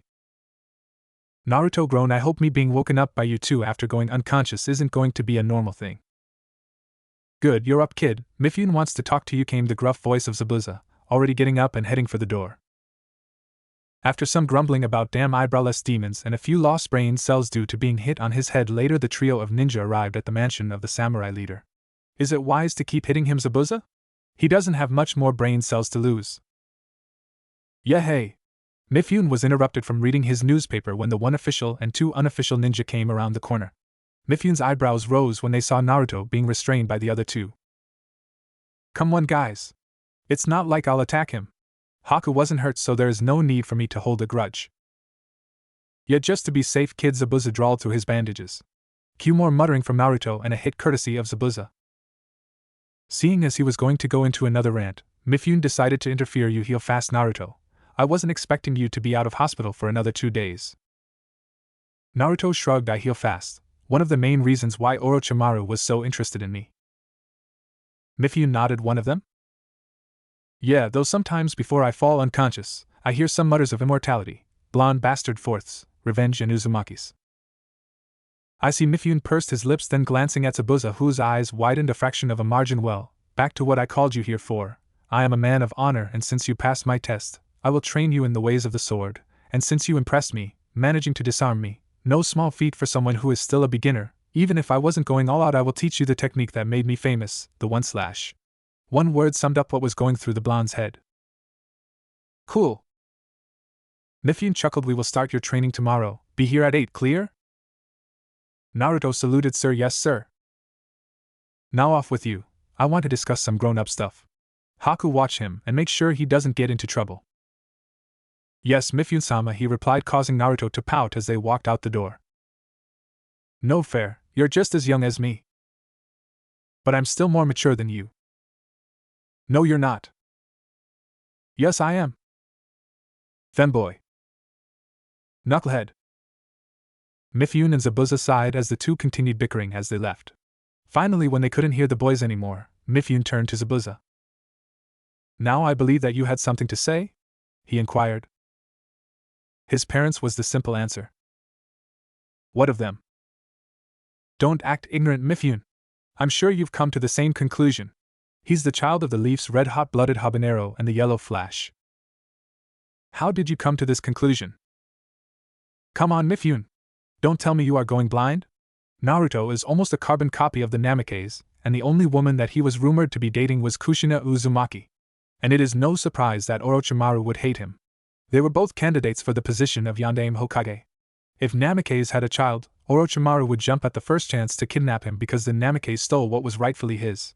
And don't think I didn't feel that chakra yesterday. That was undoubtedly the chakra of a Biju. Naruto is a Jinchuriki, and not just any, the Jinchuriki of the nine-tailed fox. By now Zabuza was pacing around and waving his hands in the air. Mifune calmly offered him some tea. Here, some tea would calm you down. Zabuza took the offered cup and downed it in a single gulp before sitting back down. Now that you're calm, what do you plan to do with this information? Last I heard, the Uzumaki were wiped out, a few survivors scattered across the elemental nations, Mifune asked/said as he sipped his own tea. Zabuza stared at his empty cup. I gotta go and talk to an old acquaintance, back in Mist. I think I'll be gone for about a month, 2 at most. That should give you enough time to train Naruto in the way of the swords. It won't, even if I spend every hour training him to the ground, even with his dedication, it will take him at least a year to even reach an acceptable level. Then I'll leave you a scroll to teach him a technique that will possibly reduce the time to a month. Though I never used it too much myself. I only knew of it when I found the scroll off some dead leaf jonin back when I was still under Mist, he said, quickly jotting down a few notes for the technique before handing to Mifune. Frowning at the shortcut but reading the scroll nonetheless. Mifune looked at Zabuza. But it says that it divides the user's chakra. Isn't that dangerous? Well, he's an Uzumaki, isn't he? You know? The whole ton of chakra thing? Very well then. When will you be leaving? He asked, tucking the scroll in his robes. Tomorrow morning, once I tell him, Zabuza said, standing up again. Mifune nodded. What about Haku? If it isn't too much trouble, I will leave him with you. I'll leave a scroll of ice techniques for him to learn. Ice? He has the bloodline? Zabuza simply nodded. Then I also have a scroll for him. Something I got off a missing nin trying to attack me, but that was before I became the leader. Tried to sell it, but no one would take it since they either couldn't use it or feared the fourth Mizukage and his bloodline purges. Zabuza nodded with a frown. We're still trying to overthrow him. One of the reasons I'm going back is to see how far the rebels have gotten. I see, then I will not keep you any longer. You will need the energy for the journey. I bid you safe travels. Mifune stood, holding out his hand. Till I return. Mifune. Zabuza grasped his hand with a hidden smirk. Naruto woke up the next morning feeling quite giddy. He brushed his teeth and did his newly adopted routine. It's not often the experiments of Orochimaru got time for their personal hygiene after all. After eating the provided breakfast of omelets, rice and some vegetables, Naruto felt ready for his first day of training. Arriving at Mifune's mansion before the appointed time of 8, and with 30 minutes to spare, Naruto wondered what to do. He found a spot where he could see a clock and relaxed, thinking of what Zabuza told him last evening. Zabuza is leaving for some secret place. He never told us what he's doing there or why. Naruto groaned. He basically just said, I'm leaving for a month or two. You two play nice and train hard. That's right, Zabuza left Haku too. Though he did leave him a scroll for a technique he said he was given by another Yuki that was dying due to the massacre in Mist. He said that he didn't want the technique to fall in the wrong hands. Who knows what people like Yugura or Orochimaru could come up with from it. Naruto sighed before looking at the clock again. Only 5 minutes to go. He decided to start heading for the gate of the mansion. Arriving, he saw it was open and Mifune was sitting on a stone table outside, sipping some tea and facing away from him. Ah, Naruto. Right on time. Mifune greeted before sipping his tea once more. Naruto was surprised. How had he known he was there? Naruto hadn't said a word. Mifune smiled. I see you are surprised. Some sit and have some tea, he invited. Naruto dumbly walked over and sat down. How did you know I was there? I didn't say a word. Mifune smiled. I have trained myself to hear sounds that most can't hear, surpassing even some with bloodlines, like the Inuzuka of the leaf. Your footsteps are like drums to me. Naruto's eyes widened. That's so cool. Will you teach it to me? Please? He begged. Mifune just smiled. You will learn it if you train hard enough. All right. Then let's start now, he screamed, jumping to his feet. Not so fast. There is something I would like to discuss with you first. Naruto stopped hopping around. What is it? It's about what happened in your test, more specifically, the last few minutes. Naruto froze. Ah man. What did I do this time? His fear only grew when he saw the stern expression on the wizened samurai's face. Sorry? Naruto asked as he scratched the back of his head. Mifune just shook his head. Tell me, what do you know of the 9 Biju? There are 9 of them and I have the 9-tailed fox? Naruto asked. I see, so have you met it? Yeah, I met him just over a month ago, Naruto stated as he went on telling the story of how he was training then had to fight exhausted, the rush of power and finally meeting the fox. Mifune just sat there listening. I see, you seem to be on friendlier terms than most I have heard, apart from the Jinchuriki from Cloud. And since you know pretty much all I was going to say, I'm just gonna warn you against using borrowed power too often, not only because you should work for your power, but also because they often come with a price. In your case, using its chakra could destroy your chakra system or even kill you. Naruto nodded. Fox said the same thing during our fight too. He said that I should watch out because I'm too young and I can't control his chakra. Also that if I don't watch out, my body would be damaged beyond repair. The samurai leader was surprised that the demon fox would care that Naruto's body would be damaged, but he left it as another one of the secrets that he wouldn't solve in his lifetime. Well, that's all I had to say. Now how about we get started? All right. Naruto cheered. Mifune smiled. Naruto was an eager kid. There aren't enough of kids like him around. First go take 20 laps around the mansion. I'll have your training schedule by the time you come back. Mifune watched him salute and run before heading to get the schedule prepared. Half an hour later. Mifune walked out just as Naruto finished the laps. Take a moment and breath, he said while handing Naruto his training plan. Training timetable. 8 to 9 o'clock, tea meditation. 9 to 10 o'clock, warm-ups, 20 laps around the mansion, 5 minutes stretching, 50 push-ups, 100 sit-ups. 10 to 11 o'clock, sparring. 11 to 11:30, discussion of mistakes, lunch. 11:30 to 1400 hours, training in kata and forms. 14 to 1415 break. 1415 to 1500 hours sparring. 15 to 1630 questions and learning. Mifune watched in slight amusement as Naruto read on. It was a little hard on the 9-year-old, but better to train hard now and not regret it later. Later that day, Naruto was dead on his feet and had never been more grateful to hear a bell. He used to hate the bell since it would have been a call for another fight, but now he loved it since it signaled the end of the sparring against Mifune. Alright, that's enough for today. Now we will have a session where I will answer any question you have. Be it from today's training, questions on sword forms, history, or anything you can think of. Brat, asking about multi-wielding. My sense of time has been disoriented after the ceilings, and I want to know how lost the art is. The demon's voice came across Naruto's mind. I didn't know you could speak to me without me in my mind or using your chakra. Why didn't you do it earlier? That could have saved me many years of walls. Naruto grumbled at the fox. Shut your grumbling, brat. The reason I can talk to you now is because of my chakra that is still in your body. Once those have been used up, either converted or wasted, I won't be able to talk to you again. Now ask the old man that question before you look more like the idiot you are. Naruto realized that while he had been in a mental debate with the fox, his body had been staring into space. Welcome back, said an amused Mifune. Hee, sorry about that. Kyuubi wanted to talk to me, Naruto replied sheepishly. I figured about as much. What did he want? He told me to ask you about multi-wielding and how lost the art is. Mifune was surprised. Multi-wielding hasn't been seen very often. There used to be quite a few, with different amount of swords. Mifune looked up at the sunset. As not to bore you, I will only list the strongest of each sword number. Seeing Naruto nod, Mifune continued. There was Kurigaya Kazuto, the dual wielder, also known as the Black Swordsman. Roronoa Zoro, the user of the Santoryu, the three-sword style. He was known as the Pirate Hunter. Kaku, one of the pirates Zoro defeated. His clan name has been washed away by time, but their bloodline allowed them to transform into animals. He wielded 4 swords. Date Masamune, the one-eyed dragon, wielder of 6 swords. He was a samurai, an incredibly strong one at that, and he was much stronger than me. And the most recent one. Killer Bee, brother of the Raikage, wielder of 7 swords and the container of the 8 tails. Naruto was shocked. There was someone like him. And to top it all off, he's alive and could help him with both his swordsmanship and the 9 tails if needed. Then he noticed something. Wait, you skipped out 5 swords? He pointed out. Mifune sighed. Yes, for some reason, no one used 5 swords, and if they did, it was never written down or it got lost in the sands of time.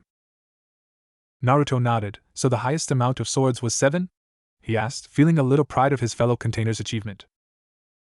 No, there was one who claimed to use 8, Hachan. He looked like an octopus and was another pirate swordsman Zoro defeated. Though due to his sword wielding having no form, he was not regarded as a true swordsman. Besides that, Zoro also managed to partially use 9 swords. This was done by creating a part illusion, and it triples his potential as a swordsman. Naruto was in awe. Roronoa Zoro must have been an awesome swordsman, defeating a wielder of 4 swords and a pseudo-wielder of 8. He even wielded 9 to an extent. Wow, Zoro must have been a genius! He cried. Not exactly. But he is a prime example of what hard work can achieve. Back when he was learning, he had a rival, Kuniya, and he always lost to her. So with this in mind, Zoro tried to increase the amount of swords he used in order to defeat her. But on their 2000th fight, Zoro challenged her to a duel, but with real swords. Again, the fight ended in his loss. The next morning, she suffered an accident and died. From that point on, Zoro trained even harder to become the greatest swordsman, for both his dream and hers. Mifune looked at Naruto, who was totally focused. That's enough for now, it's getting late, and you still got to train tomorrow. Right. That night, Naruto, the old samurai, didn't tell you one thing.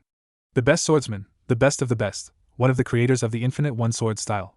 His name may have been lost to humans, but I still remember him. His name was Luo Ushio. He was without equal, and one of the only that gained my respect, and the only I could call my equal. Naruto was awed. An equal to the greatest tailed beasts?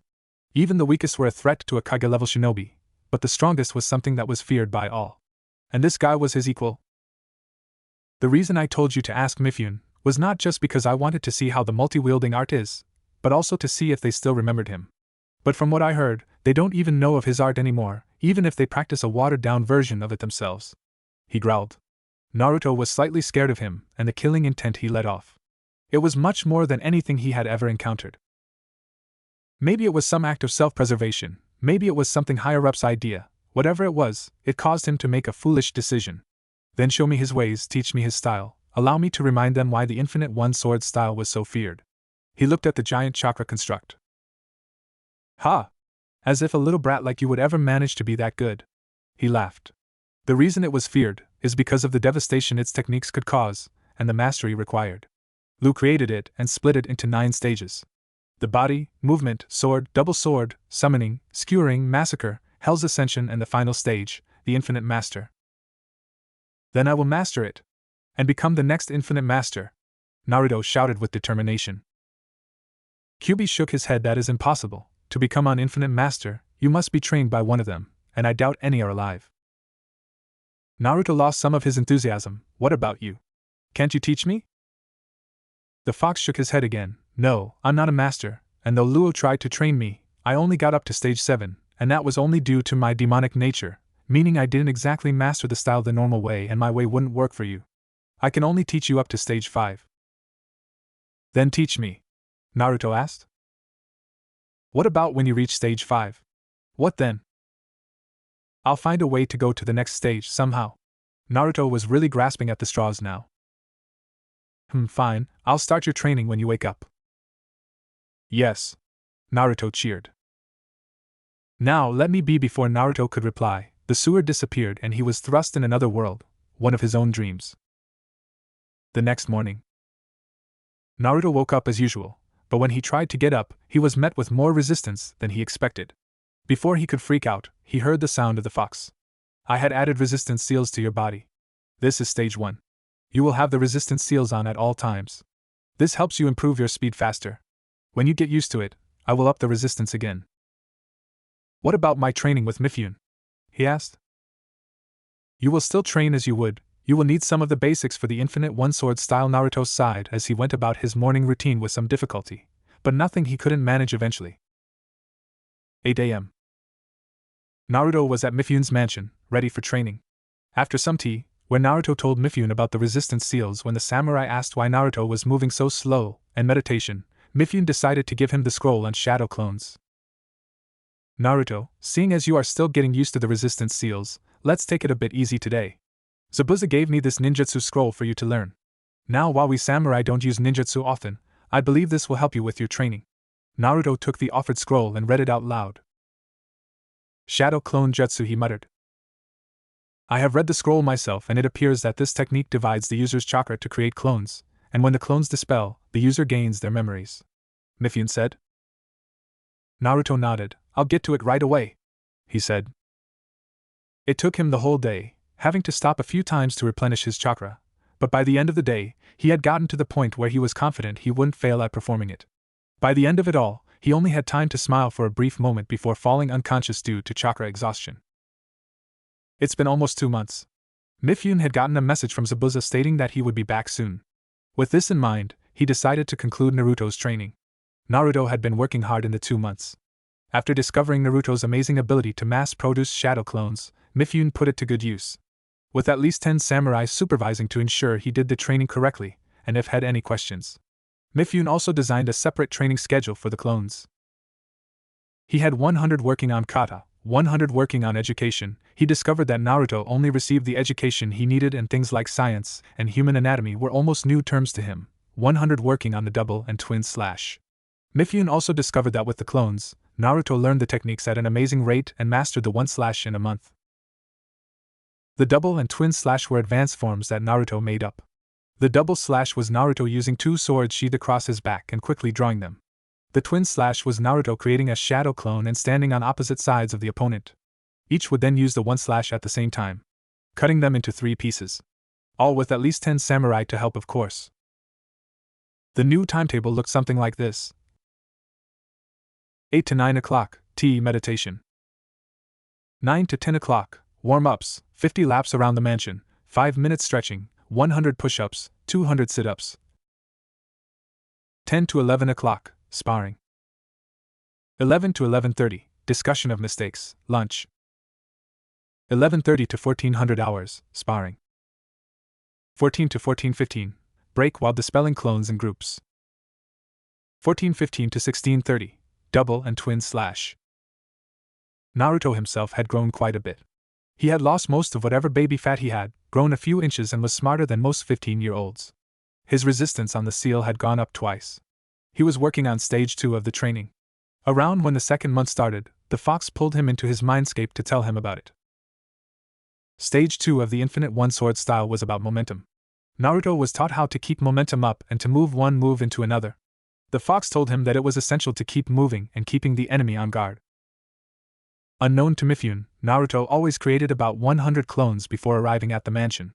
The clones would find an unoccupied training field and work on the style. They would work in groups of 10 until they dispelled. Then the next 10 would take their place. As he had for the past month or so, Naruto created his clones and headed for Mifune's mansion. However, instead of seeing the grounds prepared for training, he saw Mifune sipping tea and reading some papers. "Good morning, Naruto. I have received a message from Zabuza. He is due to arrive in a few days. Before you go, I want to test how much you've improved. Rest for today. Tomorrow we will have an all-out battle. Anything goes until one is unconscious or surrenders." Naruto was shocked. 2 months had passed so quickly. And not only that, but an all-out battle against Mifune. Naruto didn't have any illusions that the battle would be a cakewalk even if he was allowed to use ninjutsu. "Good morning, Mifune-sensei. Do you think that I'm really ready to defeat you in an all-out battle?" Mifune smiled. The kid doesn't give himself enough credit. With his crazy routine, he had already surpassed most of the older samurai already. And if he adds on his clones and other ninjutsu, then there are barely a handful samurai that can defeat him. "Well, I guess we'll see tomorrow, won't we?" "I guess we will," Naruto grinned. "I'm gonna go tell Haku that Zabuza is coming back. See you tomorrow, sensei." "Meet me at the Samurai Stadium tomorrow at 9. Mifune called after him. The old samurai leader watched him go. Once he was out of sight, Mifune stood up and went to his bookshelf. He pulled a book and revealed it was a lever for a hidden doorway. Walking in the dark with practiced ease, he eventually came across a dimly lit room that had a pedestal, and on the pedestal was a golden katana. "It appears the time has come." Naruto walked away from the mansion in deep thought. It's been an entire 2 months already. Time really flies when you're training. Without really thinking about it, Naruto came across the training field that Haku was using. There were multiple puddles of water, ice and bond needles and trees and craters around the clearing. Naruto blinked. It seems that he wasn't the only one who was training hard. He was so busy looking around at the destruction he almost missed the ice ball that was heading towards him. It was only thanks to his reflexes that he got from training with Mifune that he didn't lose his head and ducked in time. It was a good thing too, because the next moment the ball landed a couple meters behind him and exploded into ice spikes. Naruto whistled, suddenly very glad that wasn't him. "You've been training hard, Haku." Haku landed next to him. "Why are you here instead of training with Lord Mifune?" Naruto pouted. "Are you so cold, Haku? Couldn't I come see my favorite femboy?" Haku grew a tick mark. Firstly, I am a boy. Secondly, he created a ball of ice identical to the one that missed Naruto moments earlier. "You got 10 seconds to tell me why you are here before I get a moving target to practice my new jutsu." Naruto started sweating. Damn, Haku is scary. 10. Naruto's eyes widened. 9. Naruto started backing away. 8. Now, Haku. Let's not be hasty. 5. Haku got his arm in a position to throw. "Mifune-sensei told me Zabuza is coming back soon and I just thought I would tell you." Naruto blurted out so quickly that it took Haku a second to decipher it. Once done, he lowered his hand and let the ice ball fall apart. "Alright, thanks for telling me. Is that all?" "Well, pretty much yeah. Oh, and I'm fighting Sensei in an all-out battle tomorrow." Haku was surprised at that. "Wow, good luck then." "Thanks, I'll let you get back to your training." With that said, Naruto left the training grounds. The next day, Naruto got up early. He had barely been able to sleep the previous night. He got dressed, did his morning routine and checked all his equipment. Then double-checked it. By his 5th time checking it, the demon fox grew annoyed. "You have everything, you check that. Nothing will disappear between your 1st and 5th check." "Right, I'm just nervous and facing against Sensei. I mean, sure, we sparred a lot in the last 2 months, but we never actually went full out," Naruto said as he adjusted his pouch he had gotten from Zabuza when he had left. Just go there and kick his ass. Naruto was feeling better with the pep talk the fox was giving him. Maybe the fox was starting to like him. "And let me sleep. You are interrupting my nap time with all your noise." "Well, that goes that hope." Taking a deep breath, Naruto looked in the mirror and nodded. Being nervous won't help. He will just have to stop being nervous and just do his best. With this in mind, Naruto headed out. The streets seemed more deserted than usual. There were a few people around, but not as many as Naruto expected. Where'd they all go? There should be plenty of people at 8:30 in the morning. Naruto wondered out loud. Well, no time to think about it. Time to head to the stadium. Arriving at the stadium, Naruto finally saw where all the people had gone. He swallowed hard. That was a lot of people. The whole stadium was filled with people. Apparently word had gotten out that the samurai leader was going to be battling his new student today. Well, Naruto. You ready? Naruto turned around. Haku. You here too? Yup. You better win. I bet quite a bit on you. Naruto groaned. Now he was just something to earn money off. Well, better go. You wouldn't want to keep the crowd waiting, would you? Good luck. Naruto sighed. Haku was right. Naruto hung his head as he walked towards his doom. Naruto walked into the arena to find Mifune already waiting for him. Good morning, Naruto. Nervous? Mifune greeted. Good morning, Mifune-sensei. Yeah, can't believe it's been 2 months already. Yes, time sure flies, doesn't it? Well, we've kept the crowd waiting long enough, don't you think? Mifune smiled before calling for a microphone. Ladies and gentlemen. Good morning. The samurai leader waited for the roar of the crowd to die down. Today is a special occasion. As you may have heard. In the last 2 months I had taken on a student. Today, I will personally battle him to see if he has trained enough to be recognized as a samurai in all but allegiance. The crowd was shocked. To become a samurai in 2 months was unheard of. The chances of him becoming one in that short of time are very low, even if he was trained by one of, if not the best swordsman alive. Now I'm sure you have your doubts, but I'm sure that my young student will shock you all. Now let the battle begin. The crowd cheered once more. Ready, Naruto? Mifune asked as he handed the microphone back to the ref.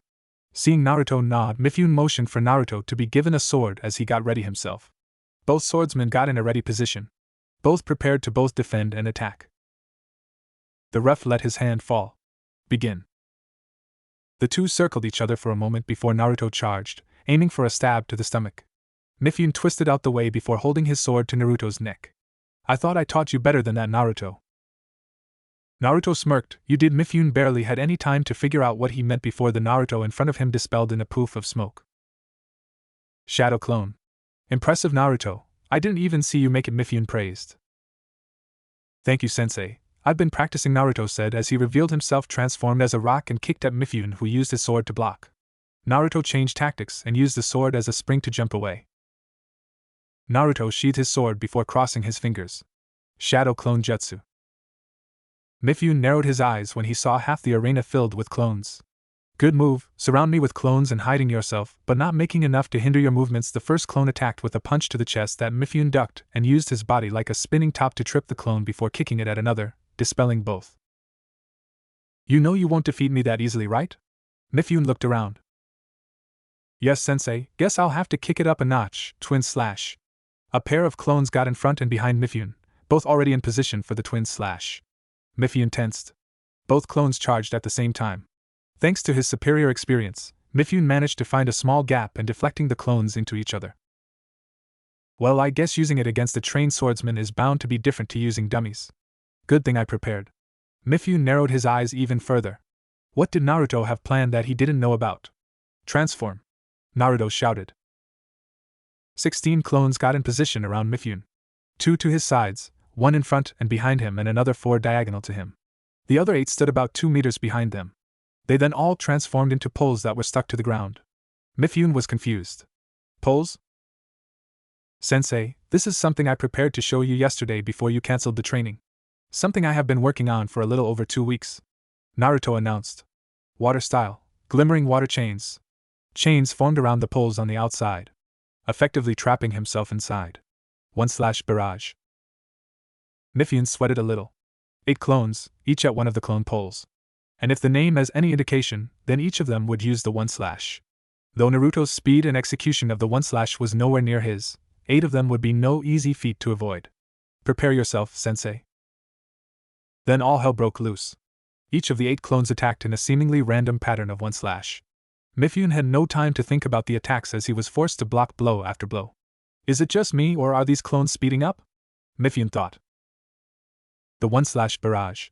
First trap the opponent by creating 2 layers of poles, one in front and one a bit behind them. Then close the gaps in the outer layer with chains. This has 2 functions. 1. To restrict their movement further. And 2. Naruto stopped his train of thought for a moment to observe the scene. For the clones to use their momentum to increase their speed. The clones attack in a seemingly random pattern, but in fact they look for the place that would be the hardest to defend. They start in the normal 1/, the frontal assault, then, on the return, they use the downward /, the back assault. Though I am not proficient at it yet, that is the main point of it. Finally, the clones reached a speed which they couldn't see and made a mistake. One clone went too fast and crashed into another clone. This caused the other clones to lose concentration and crash into each other. Naruto hung his head. Well, that was a little embarrassing. Mifune once again stood in the middle of the poles. Very impressive, Naruto. Even I was hard-pressed to defend against that. I don't think I would have lasted much longer there. Naruto sighed. Ah well, good thing I still got more clones. Mifune widened his eyes. He had totally forgotten the other clones. He settled in a stance similar but yet still different to his 1/. I'm afraid I can't let you do that, Naruto. Flash. With that, he coated his sword in chakra and swung it in an arc all around him, dispelling the poles and most of the clones. I've seen enough of how well your clones can attack, but how about one-on-one? Naruto nodded, dispelling the rest of his clones. Alright, Kenjutsu then. The two got together in the center of the arena and once again circled each other. Naruto went for the same opening as his clone did before. He went for a strike for the chest. As before, Mifune twisted out the way and attempted to put his sword by Naruto's neck, only for it to be deflected. Naruto feinted left and slashed right. But that wouldn't work on an experienced swordsman such as Mifune, who saw right through it and blocked it. Naruto saw this as an opportunity to disarm him. He used his blade to hit the base of Mifune's and twisted. Then time seemed to slow down as the samurai leader's sword fell out of his hand and stabbed into the dirt. Though before he had a chance to hold the blade to Mifune's neck, a sign of a win, Mifune bent back and grabbed his sword, then swinging it up, he knocked Naruto's sword away. Before holding his own sword to Naruto's neck. Good move, Naruto, but not good enough to beat me. Naruto sighed once again. Yeah, and here I was thinking I had you with that last move. Winner, Lord Mifune, the ref announced before handing the microphone to Mifune, while the crowd cheered. My people, you have all witnessed the skill of my student. Is there any who denies his right to be recognized as a samurai in all but allegiance? The crowd roared in approval. Well, there's their answer, Naruto. Congratulations. Naruto just stared in shock before giving a genuine megawatt smile. Thank you, Mifune-sensei, he bowed. My pleasure, Naruto, Mifune said as he bowed back. That wraps up today's battle.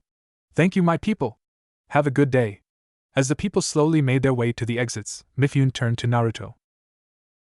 Meet me in my office as soon as possible. When Naruto reached Mifune's office, he found Zabuza and Haku waiting for him. They both turned to him when he entered. Good work, Naruto. I see you had mastered the Shadow Clone Jutsu. Naruto rubbed the back of his head sheepishly. I trained a lot. Anyways, Zabuza said that he has contacted his friend in Mist, and that you will be leaving by tomorrow. But because Mist is a little more chaotic as of late, we will wait a few years before it either dies down, or heats up to the point of where we have to offer our services. Either way, in the next 3 years, I will be training you and we will be going around as mercenaries. Naruto nodded. Is that all? No, I have one more thing to talk to you about, Naruto. Zabuza and Haku, you two can go rest in your hotel. I'll be quick with him. The two nodded and headed out, leaving Naruto and Mifune alone. Mifune stood up and went behind the bookshelf to get something that was hidden from Naruto's sight. This is a katana passed down from samurai leader to samurai leader. Legend has it that it was given to the samurais as a gift by the sage of the Six Paths himself. Many say that when giving it to us, he foretold that one day, a child of prophecy would come, and this katana would help him save or destroy the world. I believe that child is you, Naruto. Naruto looked at the sheath of the sword. It was a brilliant golden color that seemed to glow. It had beautifully crafted decorative dragons that seemed to move on its own accord as they wrapped around the sheath. Naruto looked up at the handle. It was just as golden and vibrant as the sheath, and though it had dragons as well, these had finer details and seemed to be made to be used as a grip. Finally he looked at Mifune. But sensei, how do you know it's me who is the child of prophecy? And even if it was, how do you know I won't destroy the world? I don't, but it is a sensei's duty to believe in his students. After some hesitation, Naruto grabbed his sword. He unsheathed it and took a moment to marvel at its beauty. Not a single piece of rust was seen on the reflective surface of the sword. He set the sheath down and made a small cut on his palm. Clenching it and looking into Mifyun's eyes, he spoke with conviction. "I will make you proud, sensei. This I swear."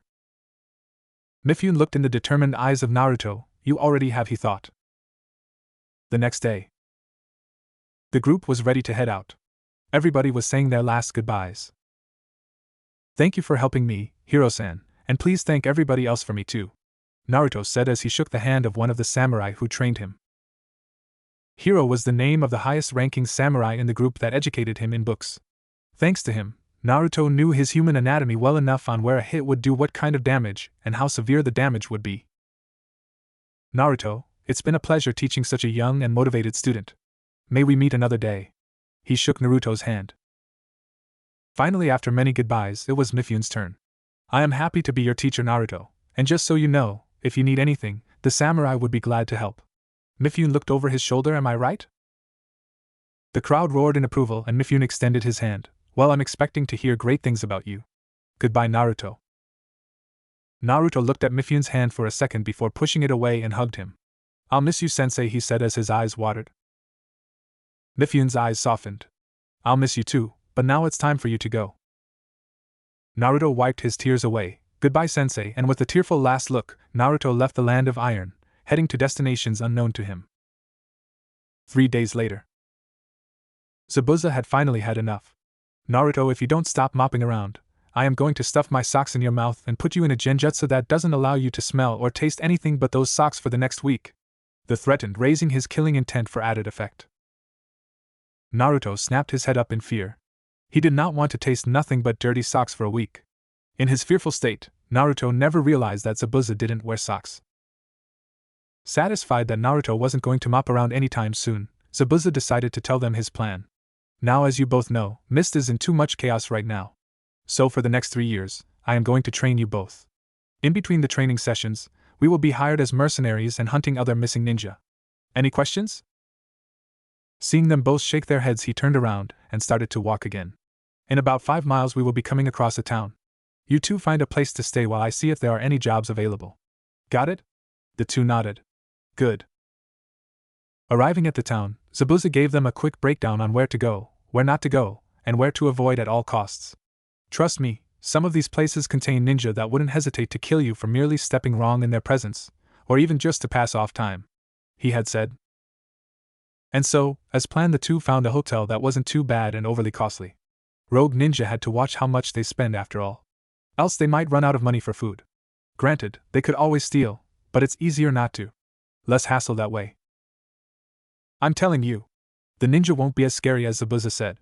Naruto tried arguing for the millionth time. "And I'm telling you that it's better to be safe than sorry. Besides, what if Zabuza found out?" "What then?" Haku argued back. "What if Zabuza finds out what?" A voice came behind him, causing him to nearly jump out his skin. "Zabuza! We were just ere Haku trailed off, noticing Naruto laughing and rolling on the floor. "Ha ha ha, you should have seen your face." Naruto laughed. Haku was confused. Was he missing something? He looked back at Zabuza just in time to see him be enveloped in a cloud of smoke, revealing another Naruto laughing. Haku was furious. Naruto had tricked him. "I'm going to kill you, Naruto!" he screamed as he made a handful of ice saban. But before he was able to throw it, he was caught by a hand. "Now, if you wanted to destroy stuff, you can go outside in the forest where I won't have to pay for collateral damage," Zabuza said. Haku rolled his eyes. "Naruto cut the transformation already. The same trick won't work on me twice," he said before stopping and looking at Naruto, who wasn't laughing like he expected. "It's the real Zabuza this time, isn't it?" Naruto nodded. Haku sighed. "Sorry, Zabuza, Naruto's being a pain and was playing pranks on me. I thought you were another one of them." Zabuza let go of Haku's hand. "Yes, I saw that one. Good job on making a transformed shadow clone undetected, Naruto. If you were an enemy assassin, you would have been able to kill Haku," Zabuza praised. "This brings me on to my next order of business. Since we arrived too late, there are no missions for this week. So I want to train both of you twice as hard for when we won't have time to train. As for what I'm going to teach you, I want both of you to learn my silent killer technique." That was a shock to them both. Being taught silent killing from one of the best? Awesome! Follow me to the forest, and I will show you how it's done before you attempt it yourself. Now, there are many ways to do this technique. For example, if you were in a forest like now, you can use the natural camouflage given by the trees. But personally, my favorite is using the mist. As he said this, he created the hand signs for the hidden mist jutsu. And by the time he finished, the mist had already seeped in. The mist is perfect camouflage in areas that have a high chance of being foggy. The victims would think it was just a normal fog. It also gives off an eerie atmosphere that would install fear in the opponent, making their reaction time slower. Zabuza then appeared behind them. And that is when you will strike. Aha! They both screamed. Now your turn, he smirked. It's been 1.5 years. Naruto and Haku have both grown in leaps and bounds. Haku through his natural-born genius and Naruto through his shadow clones. They had both expanded their jutsu repertoire. Both knew the substitution and were quite proficient in the silent killing. Not nearly Zabuza's level, but still enough to defeat most Chunin-level ninja. In fact, in an attempt to hone their skills, they made it a game to attempt to assassinate each other. In other words, when one let his guard down for even a second, the other would try to put him in a position where he would easily be killed without getting caught. The group had just come back from a mission. To be more exact, Naruto and Haku's first A-rank mission by themselves. Zabuza only stood by. Though there were some cases that he almost had to intervene, everything turned out right in the end. On their way back to the town the kids have affectionately dubbed as their hideout, Naruto heard a rustling in the bushes. Thinking it was either an enemy, or one of Haku's attempts but not caring either way, Naruto threw a kunai at it. Seeing the bush no longer moving, Naruto looked to see if it was part of Haku's plan, though when he looked, Haku seemed just as on edge as Naruto was. Naruto slowly walked towards the bush, holding a kunai in case it was an enemy. Then in a quick movement, he moved the bush away and held his kunai to a rabbit. He put his kunai away and brought the rabbit out. False alarm, just a rabbit, he said sheepishly. Zabuza snorted, all this training and what is it used for? To scare a bunny to death. Naruto looked back at his hands only to find that the bunny was gone. Looking around he found that the bunny was being held and petted by Haku. It's okay little bunny, don't be afraid. Ah, you so cute, Haku said while petting him. Naruto and Zabuza gave him deadpan looks. You sure you're not secretly a girl, Haku? Naruto asked once again. Without letting go of the rabbit, Haku formed 7 eye spikes all pointing to Naruto. What did you say, Naruto? I couldn't quite hear it, he asked with a warning tone in his voice. Nothing, Haku. Naruto waved his hands around. Good. Haku was instantly bright and shiny again. Let's go. I want to be back before nightfall, came the gruff voice of Zabuza. When he turned around he saw Haku looking at him with puppy eyes. Can we keep him? Please? Zabuza looked at him. No. Please, can Zabuza let Haku keep this cute bunny Haku wants? Haku pleaded again and increasing his puppy dog eyes, leaking some fake tears for added effect. Naruto had to stuff his fist in his mouth to keep from laughing at that. A few months ago, Haku was watching something or another on TV when he came across a show that had a characters talking in third person. When Zabuza came back that night, Haku tried it on him and it freaked him out to no end. He never did say why though. Since that day, Haku decided that this would be perfect blackmail material. Zabuza looked at Haku for another full 5 seconds before caving in. Fine, but I'm not taking care of it, and will I not tolerate it slowing down your training or hinder your missions. Am I clear? Yes, Zabuza, Haku cheered. A few miles later, Haku was still talking to his bunny. Suddenly Naruto heard a scream in the woods. Without thinking, he turned and was about to rush off into the woods. But Zabuza grabbed his collar. No, Naruto, screams like that happen all the time. We are ninja, remember? Naruto looked at Zabuza. No, this is different. I have a feeling. Naruto then heard the 9 tails talking to him. Good feeling you got there, Naruto. If I'm not mistaken, then that's the scream of the 7 tails host. It's in the same direction. Seeing Naruto come back to the waking world, Zabuza asked him the question. What did the fox say? Naruto looked up at Zabuza. He said that the scream most likely came from the Jinchuriki of the 7 tails. As a fellow Jinchuriki, I have to help them. Zabuza sighed. Fine, but if it's more trouble than it's worth, we're leaving. Naruto reluctantly agreed and they dashed off in the direction of the scream. When they arrived, the 3 ninjas saw 2 male shinobi and a female kunoichi. The 2 male ones looked about 14 with brown eyes and brown hair in a spiky form, possibly twins. The girl had green hair and orange eyes and looked about 10. She had multiple bruises and cuts that still looked fresh. She also looked as if she almost had her clothes ripped off. Her shirt was ripped and her skirt was also showing multiple tears.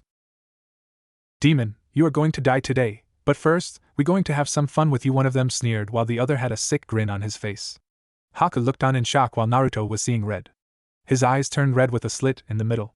He grabbed his sword and dashed towards the first boy. "One slash!"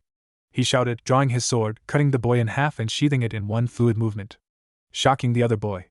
While Naruto's back was turned, the other boy snapped out of his shock and grabbed his kunai before charging at him, aiming to stick it in his skull, only to be decapitated by Zabuza.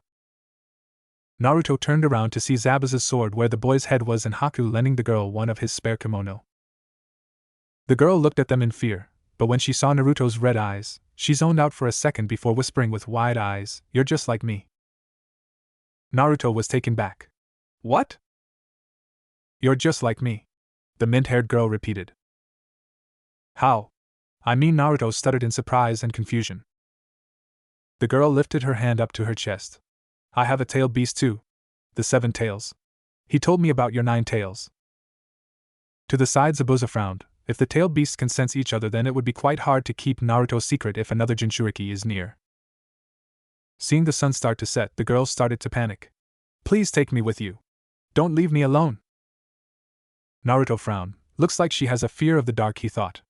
"I'll try asking Zabuza. He calls all the shots here," he told her before turning to Zabuza. "Can we keep her?" Naruto pleaded. "What's this? Adoption day?" Zabuza retorted with a tick mark on his head. "But you let Haku keep his bunny," Naruto pouted. Did Naruto really just compare this girl to a bunny? Haku deadpanned. Seems that Naruto would never cease to surprise him. "Shinobi-san, please take me with you. I promise I won't get in your way," the girl said. Zabuza looked at her, scanning her for any traits that would tell him where she belonged before finally stopping at the band that rested on her arm. "Why don't you go back to Waterfall?" he asked. She flinched before answering, "I can't.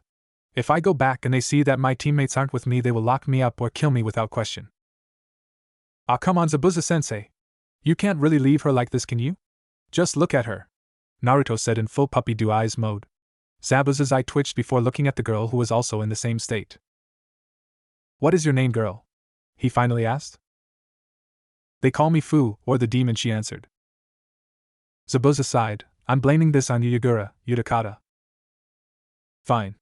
But," he turned to Naruto and Haku, "this is the last time, understood?" Both nodded while Fu was beaming with joy. He turned to Fu again. "Now, since you are a ninja, I'm assuming you at least know how to use your chakra to an acceptable extent?" he questioned. "Yes, though not many know it. Shibuki, the son of the village leader, teaches me in secret. A few days ago he said that I was around the level of an average genin. That's what made me decide to take this mission. Well, that and the fact that the council leaders apparently saw me growing stronger and took this as an opportunity to kill me." Fu muttered the last part angrily. Zabuza heard but ignored the last part. "Good, because I don't want to have picked up deadweight." He then turned to Haku and Naruto. "Since we have so many interruptions today, we are behind schedule. I wanted us to be back in town before nightfall, but that is nearly impossible now. Not at the pace we were traveling at. So from here to the hotel, I want us to go full-on ninja speed. Got it?" Seeing everyone, including Fu, nod, he turned around. "We travel in single file. Me first, then Haku, Fu and Naruto. Fu, since I am not sure about your speed yet, I am placing you in the middle. If you are unable to continue, then Naruto would carry you. He is the second physically strongest after me, and I can't carry you because I might still need to fight and react quickly if we come across a hunter nin or any other similar threat." Fu nodded, surprised at his quick breakdown of the situation and picking the best formation in the short amount of time. Pretty much every Jinchuriki was naturally physically strong compared to the average ninja, and if they did come across enemy ninja, they would go for Zabuza first, seeing as he is the biggest threat here. "If any of you two lag behind, then you will be doing my special exercises tomorrow. Fu, I can understand for now, but you two shouldn't have a reason." Seeing the frightened look on their faces, she deduced that whatever Zabuza's special exercises were, she did not want to find out through experience. "Let's go," he barked. And just like that, the clearing was calm again. The only sign that there was anyone there was the 2 dead bodies and drying blood. The next day, the group arrived at a clearing that has clearly seen better days. There were marks ranging from small holes that belonged to Saban to slashes that littered the tree trunks. Fu even spotted some trees that had slashes so deep that the tree seemed to be about to fall over while others had already fallen and had been chopped up even more. What happened here? Fu asked, shocked at the destruction. Welcome to our humble training ground, Naruto introduced sarcastically. We train in pretty much all our skills here. From our precision, Naruto pointed to where the small holes were, to our strength, he pointed to the fallen trees that upon closer inspection had ropes tied around them, to our personal specialties. Here he pointed to where the trees had slashes all around them. And every week or so we spar in a clearing not far from here. That is where Zabuza gauges our process, and what we need more training in. If we don't live up to his expectations, we do a set of his special exercises. If we don't live up to it more than once in a row, he doubles or triples it in accordance to the amount of times we didn't. Haku continued. Zabuza then walked into the clearing. Glad to see you getting Fu settled in. Haku, I want you to fight Fu. I need to see what she is capable of before I can train her. Fight her easy, then slowly increase the difficulty. Fu, I want you to go all out, no holding back. But no killing techniques allowed. Haku sighed as he led her to the place where he and Naruto sparred. Another thing you should know about Zabuza. He is very blunt. He doesn't beat around the bush and waste time and expects you to follow instructions to the best of your ability without wasting any time. As soon as they arrived at the clearing, they both got in battle-ready stances. Begin. Haku stood there, waiting for Fu to make the first move. The last few years of training beat that into his head. Never charge headfirst into a fight with an enemy with unknown strength. Seeing Haku wasn't going to do anything soon, Fu decided to make the first move. Hidden Jutsu, Scale Powder Technique, she said as she spat out some sparkling powder from her mouth. Not expecting it, Haku was unable to defend himself against it, and was temporarily blinded from the scales reflecting the sunlight into his eyes. Seeing her chance, Fu took a running start and landed a flying kick on Haku, sending him flying for a few feet. But to her surprise, he just stood up like it was nothing. Good one, I didn't expect that, but now I know of it, it won't work on me twice. Haku grinned at her. Fu grinned back before making more hand signs.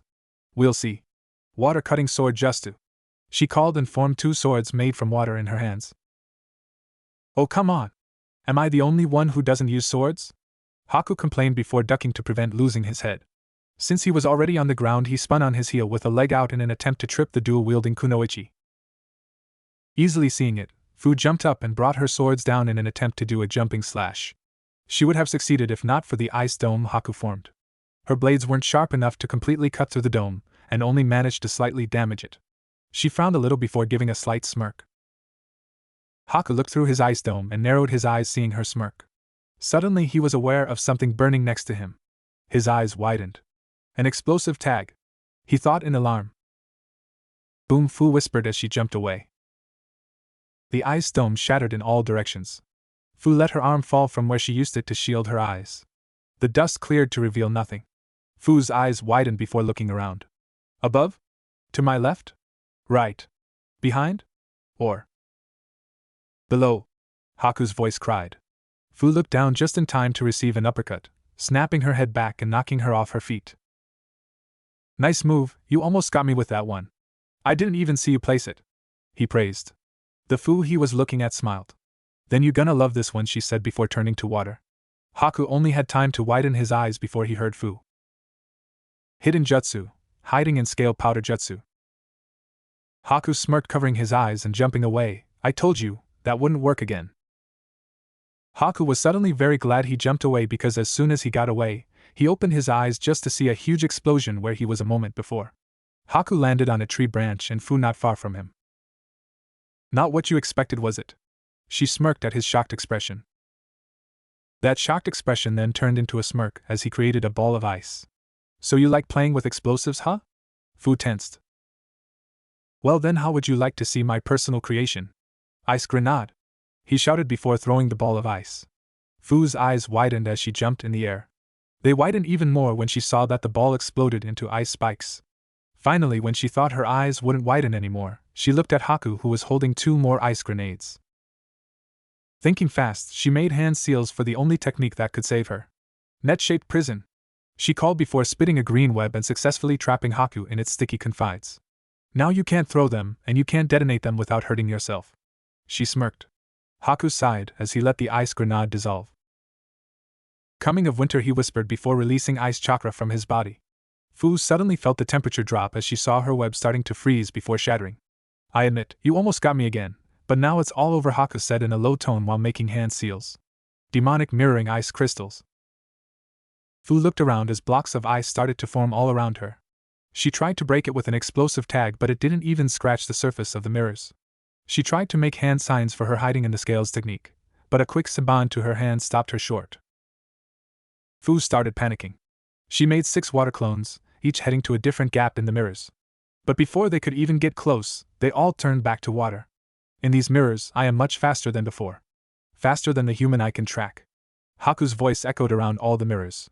She felt a cold metal on her neck as she turned to see the masked face of Haku. Game over, Fu heard next to her. She sighed as the ice mirrors turned back to water. It is, Haku heard behind him as he saw another Fu hold a kunai to his neck. The Fu he had turning to water. Now it was Haku's turn to sigh as they both relaxed and put their weapons away. They heard clapping. Good work, both of you. Fu, since you have proven you can keep up with Haku, then you will train with them, though you will focus a little more on chakra control and finesse than brute strength. Haku, you still made a few amateur mistakes such as not checking when you rushed in for the finish. You will do double the training next practice, but because you did this well, I won't put you on my special program. Fu beamed while Haku sighed with relief. Also, since Fu is a known kunoichi of Waterfall, we can no longer just leave you without ranks. In a week's time, you 3 will battle me to see if you can truly become ninja in my eyes. 1 week for you to get accustomed to each other's fighting styles. No training until then. Relax, train, chat, whatever. Just don't damage anything in town or get in trouble. Yes, Sabuza, all 3 said at once. On the first day, Naruto showed Fu and Haku the Shadow Clone Jutsu and explained how it would help them train. Though it took both a few tries, something that made Naruto grumble about unfairness, neither of them could spam them like Naruto. Fu managed 100 before having to stop and Haku only 5. The 3 theorized that it was due to its massive chakra cost and how Naruto naturally had chakra in buckets, and the Ninetales as a backup as the reason why there he is barely affected. Naruto then quickly pointed out that Fu also shouldn't be affected since she has the 7 tails. Having no other explanations, the 3 decided that maybe it was something they would discover with time and left it, and tried to focus on how they would train with maximum efficiency. Unsurprisingly, Haku, not being a powerhouse like Naruto and Fu, relied more on strategy, and thus is slightly smarter, suggested that they all write down their jutsu, excluding clones and other basic jutsu. Then they could break down the technique's strengths, range, weaknesses, and other information. They took some paper and wrote down what they remembered. Once done, they all looked at the papers. Haku. Ice Dome. Type Ice, defensive. Strength, strong defense, unable to see inside. Weakness, unable to see outside. Range, short. Ice spikes. Type Ice, offensive. Strength, little warning. Weakness, requires ice surface. Range, any. Ice grenade. Type Ice, offensive. Strength, can be concealed and made quickly. Weakness, easy to dodge. Range, close mid. 1,000 ice needles of death. Type, water/ice offensive. Strength, jutsu can be done with 1 hand. Weakness, easy to escape. Range, close to mid. Demonic crystal ice mirrors. Type, ice, offensive, support. Strength, speed increase, camouflage, can use to escape quickly. Weakness, high chakra cost. Range, mid. Coming of winter. Type, ice, support. Strength, easier to use other ice techniques. Weakness, extremely high chakra cost, gets weaker with range. Range, short mid. Naruto. Water wall. Type, water, defensive. Strength, can block most lower rank jutsu, conceals Naruto, water can be reused for other techniques. Weakness, Naruto can't see outside. Range, short. Glimmering water chains. Type, water, support, offensive. Strength, can be formed quickly, low chakra cost, large amount can be formed. Weakness, needs water source. Range, any, provided water source nearby. Fu. Hidden jutsu, scale powder. Type support. Strength, can blind opponent. Weakness, easy to blow away. Range, mid. Hidden jutsu, hiding in scale powder. Type offensive. Strength, can blind and explode. Weakness, easy to blow away. Range, mid. Water cutting jutsu. Type water, offensive. Strength, low chakra cost. Weakness, lightning. Range, short. Net-shaped prison. Type support. Strength, traps opponent in sticky web, restricts movement. Weakness, speed. Range, mid. The trio looked at each other before Naruto and Fu looked at Haku. Now what? Naruto asked. Haku looked over each of the ninjutsu again before he had an idea. He looked at the Jinchuriki and explained his idea. None of us are anywhere near strong enough to defeat Zabuza alone, correct? The two nodded. And each of these techniques have their own weaknesses, correct? Again they nodded. Get to the point, Haku, Naruto impatiently said. Well, what if we all cover each other's weaknesses and enhance their strengths? He said as Naruto slowly understood what he meant. So like your ice grenade can be made quickly but is easy to dodge, so if Fu was to use her net-shaped prison to trap Zabuza, you can hit him with a higher chance of success, right? Haku nodded. That is the point, yes. Alright. What are we waiting for? I'll just create a bunch of clones and we can use any jutsu we can think of in conjunction with each other and see what works best. Haku then remembered something Zabuza explained back when it was only the two of them. Flashback. Today I will teach you about nature types.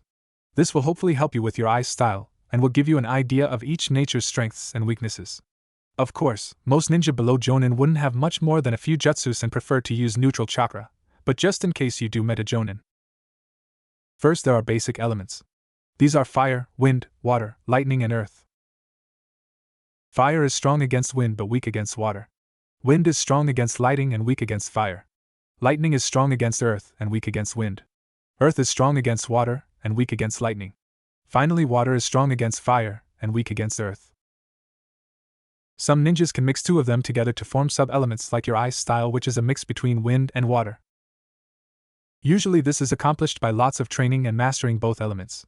However, some shinobi have bloodlines that allows them to naturally mix them. 2 elements is usually the maximum anyone will achieve, but people like the second and third Sasuke have a bloodline that allows them to mix fire, earth and wind and creating the dust style.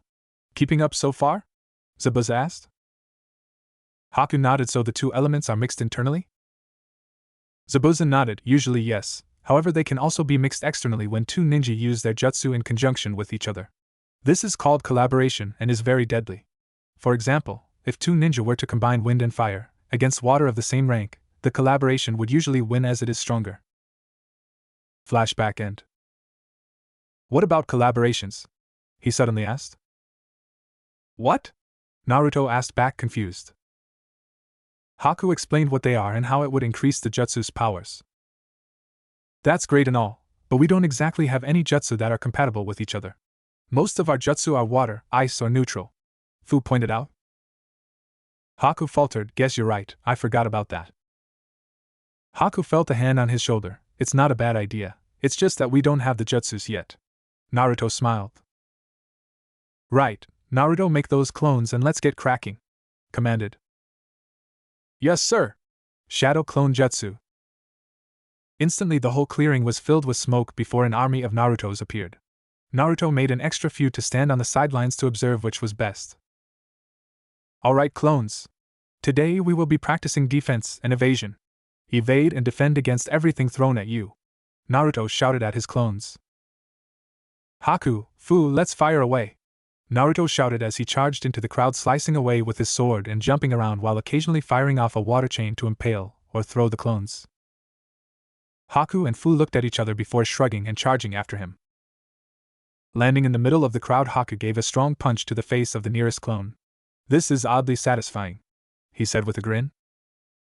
I know what you mean, Fu laughed as she backflipped. Hey! No hitting below the belt, a clone cried while protecting his family jewels before dispelling due to a kunai to the head. If anyone were to watch the trio train, they would wonder about their sanity. Some hours later, around midday, finally all the clones had been destroyed and the trio was all lying on the ground panting. That was fun, but now I'm all out of chakra, Haku grinned. Same here, Fu agreed. Let's get some food and replenish our chakra before we start Taijutsu Royal Rumble, so we can get used to each other's style, Naruto suggested. Good idea, what about money? Fu asked. Just then a couple of clones appeared from behind trees holding bags that made clanking sounds. Got that covered, made a couple before I came here and another few to reinforce them just as we started, Naruto explained. Is it safe to come out yet? One of the clones asked. No more scary boom booms? Another whimpered. Fu couldn't help but laugh. You're a wimp, Naruto. Shut up, clone, you making me look bad, Naruto muttered with a small blush. Does he realize he just told himself to shut up? Haku whispered to Fu. The week passed quickly, too quickly. The three kids practiced as much as they possibly could, yet they still didn't think they stood a chance in defeating Zabuza in battle. Even if there was 2 Jinchuriki and an ice user. The three got to know each other pretty well. Fu told them about her history and in turn Haku and Naruto told her theirs. Fu was surprised that there were others that were treated just as, if not worse than her for something out of their control. She almost lost control and started leaking some of the Seven Tails chakra when Naruto told her that he was being experimented on since he could remember. In the end she managed to calm down, and they all felt a connection. All of them had a bad past, yet all of them still managed to push through. Through the use of clones, they knew each other well enough that they could pretty much tell what the other was planning and how to enhance it half the time. Of course, Fu and Naruto worked best since they created the most clones. Though Haku was getting better, the constant use bringing his amount up to 10. Finally, the day of the test is here. The trio went back at the clearing used for battle where Zabuza was waiting. Haku, Naruto, Fu. Zabuza greeted. Zabuza, they greeted back. I trust you are ready? Zabuza asked. The trio shook their heads. We won't be ready for a top jonin like you, not for a few years at least. Haku stated. But we have prepared the best we can in the time you have given us. Fu continued. Good, you have passed the first part. A shinobi must not be lazy and should be humble. There is a fine line between confidence and arrogant. Zabuza nodded.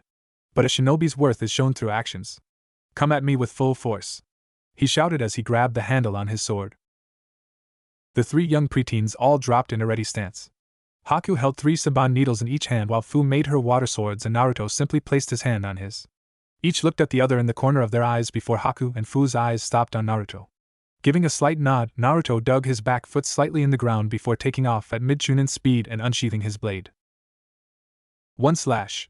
He shouted mid-swing.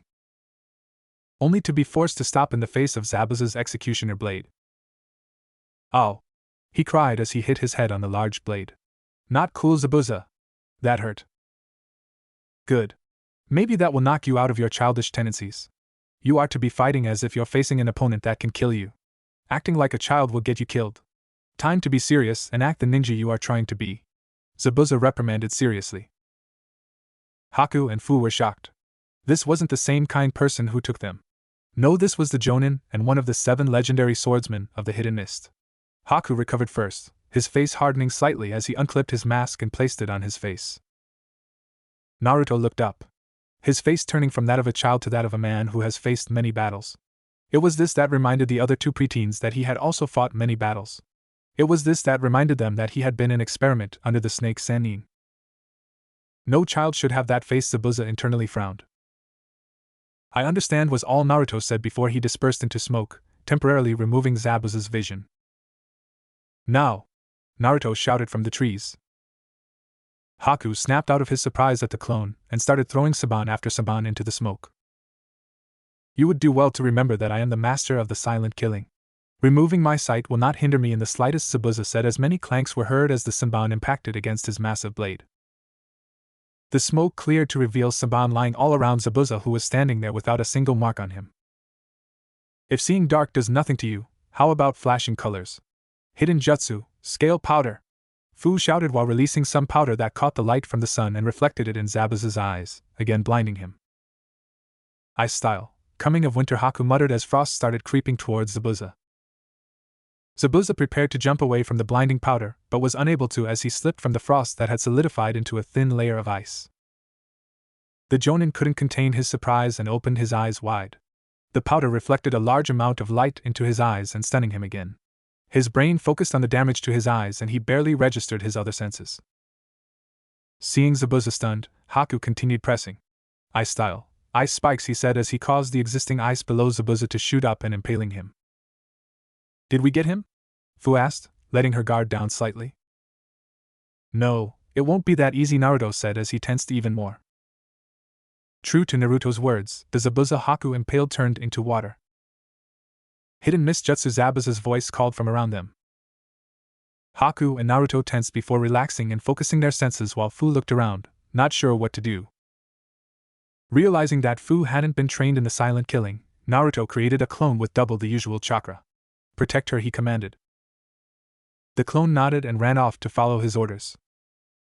The training ground was silent for another moment before a leaf rustled. There! Both Naruto and Haku thought at the same time. Water style. Glimmering water chains, Naruto shouted as he created chains from Haku's melted jutsus and sending them towards where he heard the sound. Water style. 1,000 needles of death. Haku followed by sending a hail of water needles. Both were then hit from behind by clones of Zabuza. Don't announce your position to your enemy if you don't have to, they said at the same time. Haku groaned, we may be decent with the silent killing, but Zabuza's on a whole different level. Yeah, this mist has got to go, Naruto agreed. Time to step it up, now it's a ninjutsu battle. Zabuza called. Water style, water dragon jutsu, his voice echoing and stopping them from pinpointing where the dragon would be coming from. Water style, water wall. Naruto called as he put more chakra than usual to withstand the A-rank ninjutsu. Though he severely underestimated how much he put in. The water wall grew to double its usual size and its rotation spun twice as fast. Instead of impacting against the water wall, the water dragon was actually absorbed. Due to its rotation, it also started creating a vacuum that pulled all the mist into it and dispelling the jutsu. Totally called it. A water wall strong enough to create a suction that sucks in my mist. And at his age no less, Zabuza thought to himself. Naruto dropped his water wall and was dropped to his knees panting while Haku and Fu looked at him in amazement. That was so cool, Naruto! Fu shouted. I admit, that was a good idea, but now you are left with much less chakra than before. Even a chakra house like you won't be able to use that much chakra without severely draining yourself, Zabuza analyzed. Damn it, he's right. Naruto thought as he snaked a hand to his pouch. Grabbing a chakra pill, he swallowed it before standing up again. This won't last very long. We must finish this fight quickly, he said. Fu, distract him, I have an idea. Naruto called. Right, she shouted back as she launched herself towards Zabuza ready to engage in a kenjutsu battle. Usually fighting a larger and more experienced opponent in a kenjutsu battle would be a bad idea, but her small body allowed for more speed and she managed to dodge Zabuza's large swings and dance around him. Haku, can you carry people with you in your mirrors? Naruto whispered. Haku thought for a second before nodding. I can, though it will be much more chakra taxing to move them, and there is a chance they will get hypothermia. What if you created the mirrors and I move between them with my chains and clones? Naruto suggested. Haku's eyes widened as he caught on what Naruto was planning. That could work, but you must do it quickly. I will be able to keep the mirrors up at 30 seconds at most. Naruto nodded. Alright, you prepare that. I'll back up Fu for now, he said as he ran off to support his fellow Jinchuriki. He arrived just in time to stop Fu from getting a kick. Using Zabuza's distracted state, she weaved a few hand signs to try and bind him. Hidden jutsu, net-shaped prison, she said as she spat out multiple green webs. Though she failed to fully trap him, she managed to get his sword stuck to the ground and covered one of his hands, preventing him from creating any more hand signs. The Jonin was forced to leave his sword when he saw Naruto and many of his clones charging at him with their swords drawn. He jumped back and landed in the middle of the clearing straight into Haku's trap. Ice style, demonic mirroring ice crystals, Haku called from the trees. At once, the water left from Naruto's water wall rose up and created a dome made of mirrors. Naruto stepped in the one closest to him, while his clones followed suit in the other mirrors, leaving the one on top for Haku to run distraction. Haku wasn't kidding when he said that there is a chance I would get hypothermia. This is cold. How does he stay here for so long? Naruto wondered as he shivered slightly. Water style, glimmering water chains, Naruto muttered as a chain made of water came out of his sleeves and wrapping around his arm. Naruto and his clones then proceeded to dash out of the mirrors with their chains trailing behind them at random intervals. Each would dash out, cross Zabuza and disappear back into the closest empty mirror before he could react. Occasionally giving him a punch just to be sure he didn't escape, and whenever he tried to move, Haku threw some senbons to force him back. Soon enough, chains were all around Zabuza, leaving him no space to move. The clones and original all pulled on their respective chains and tightening the chains that wrapped around Zabuza before stepping out of the mirrors to allow Haku to dispel it. Fu came up to Zabuza and held her water swords crossed at Zabuza's throat, signifying the match to be over. Good work. You three showed decent teamwork for kids who only met around a week ago. Naruto, you created a clone to protect Fu, knowing that she is at much more of a disadvantage in my mist, and even created a strong enough water wall to suck up my mist. Very few ninja can accomplish such a feat. Fu, you kept my attention on you and brought enough time for Naruto and Haku to create a decent strategy to immobilize me, and your accuracy with that net-shaped prison was spot on.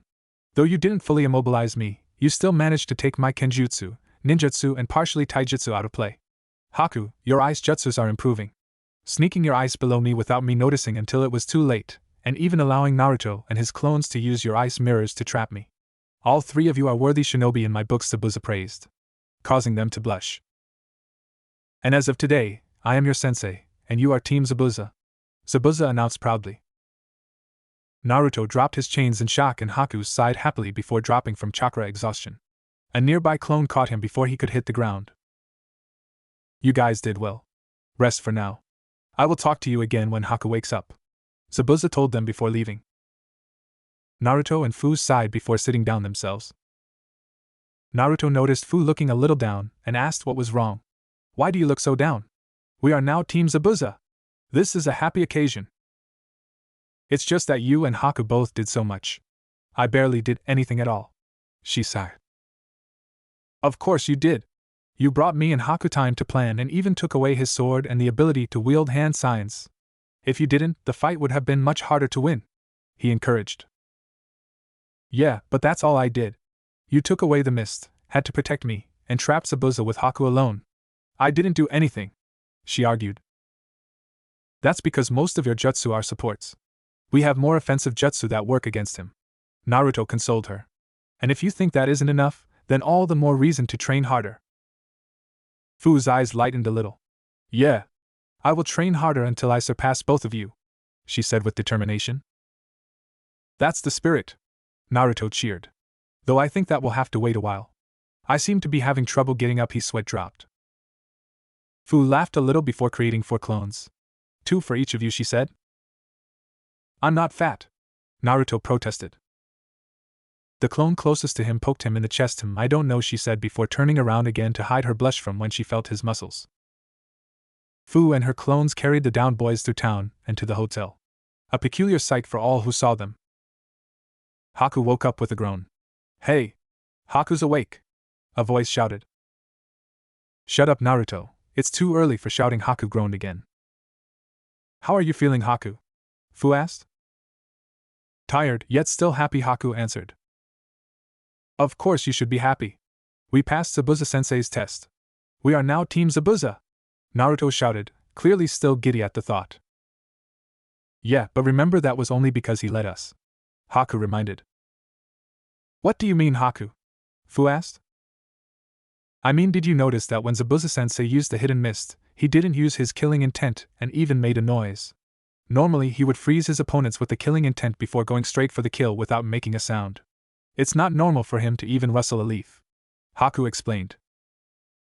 That's right, Naruto exclaimed, but maybe he wanted us to pass? He offered. The trio shrugged. Who knows? Haku sighed.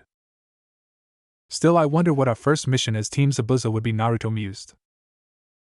Getting stocked up, Zabuza said, appearing next to him. Ah! Naruto cried in surprise. Stop sneaking up on me, he shouted. Then maybe you shouldn't let yourself be such an easy target, Zabuza retorted. Before Naruto could argue back, Fu decided to step in. What do you mean stock up, Zabuza-sensei? She asked. Exactly that. Since you are ninja, you'll need the tools. The difference in a single kunai could be the deciding factor in a battle, Zabuza explained. I'm going to take you to an old friend of mine. In fact, we were on the same team for a bit before I became one of the 7 swordsmen. His name is Ryunosuke Higurashi. Zabuza paused before looking at Haku. He was the one that provided me with the weapons and tools for my attempted coup, Because like you, he is a bloodline user. The metal style carried in Higurashi blood. This bloodline allows them to become some of the best weaponsmiths in the world. In fact, the 7 legendary swords of the mist, the Raijin blade of the second Hokage, and even the Kusanagi of Orochimaru the Sannin were all made by Higurashi. He explained before looking at the newly made ninja who were looking at him with awestruck faces. Wow! All those legendary weapons! Yeah! The Higurashi must be so talented. I wonder if we will get a cool weapon. Fu and Haku looked at Naruto for his last comment. What? I want a cool weapon. Naruto pouted. I doubted Naruto. Each of those weapons took an extremely talented Higurashi years to make and costs millions of ryo. Ryo we don't have. Zabuza shot him down. I'm allowed to hope, Naruto pouted as he saw the faces of Haku and Fu who were trying their hardest not to burst out laughing.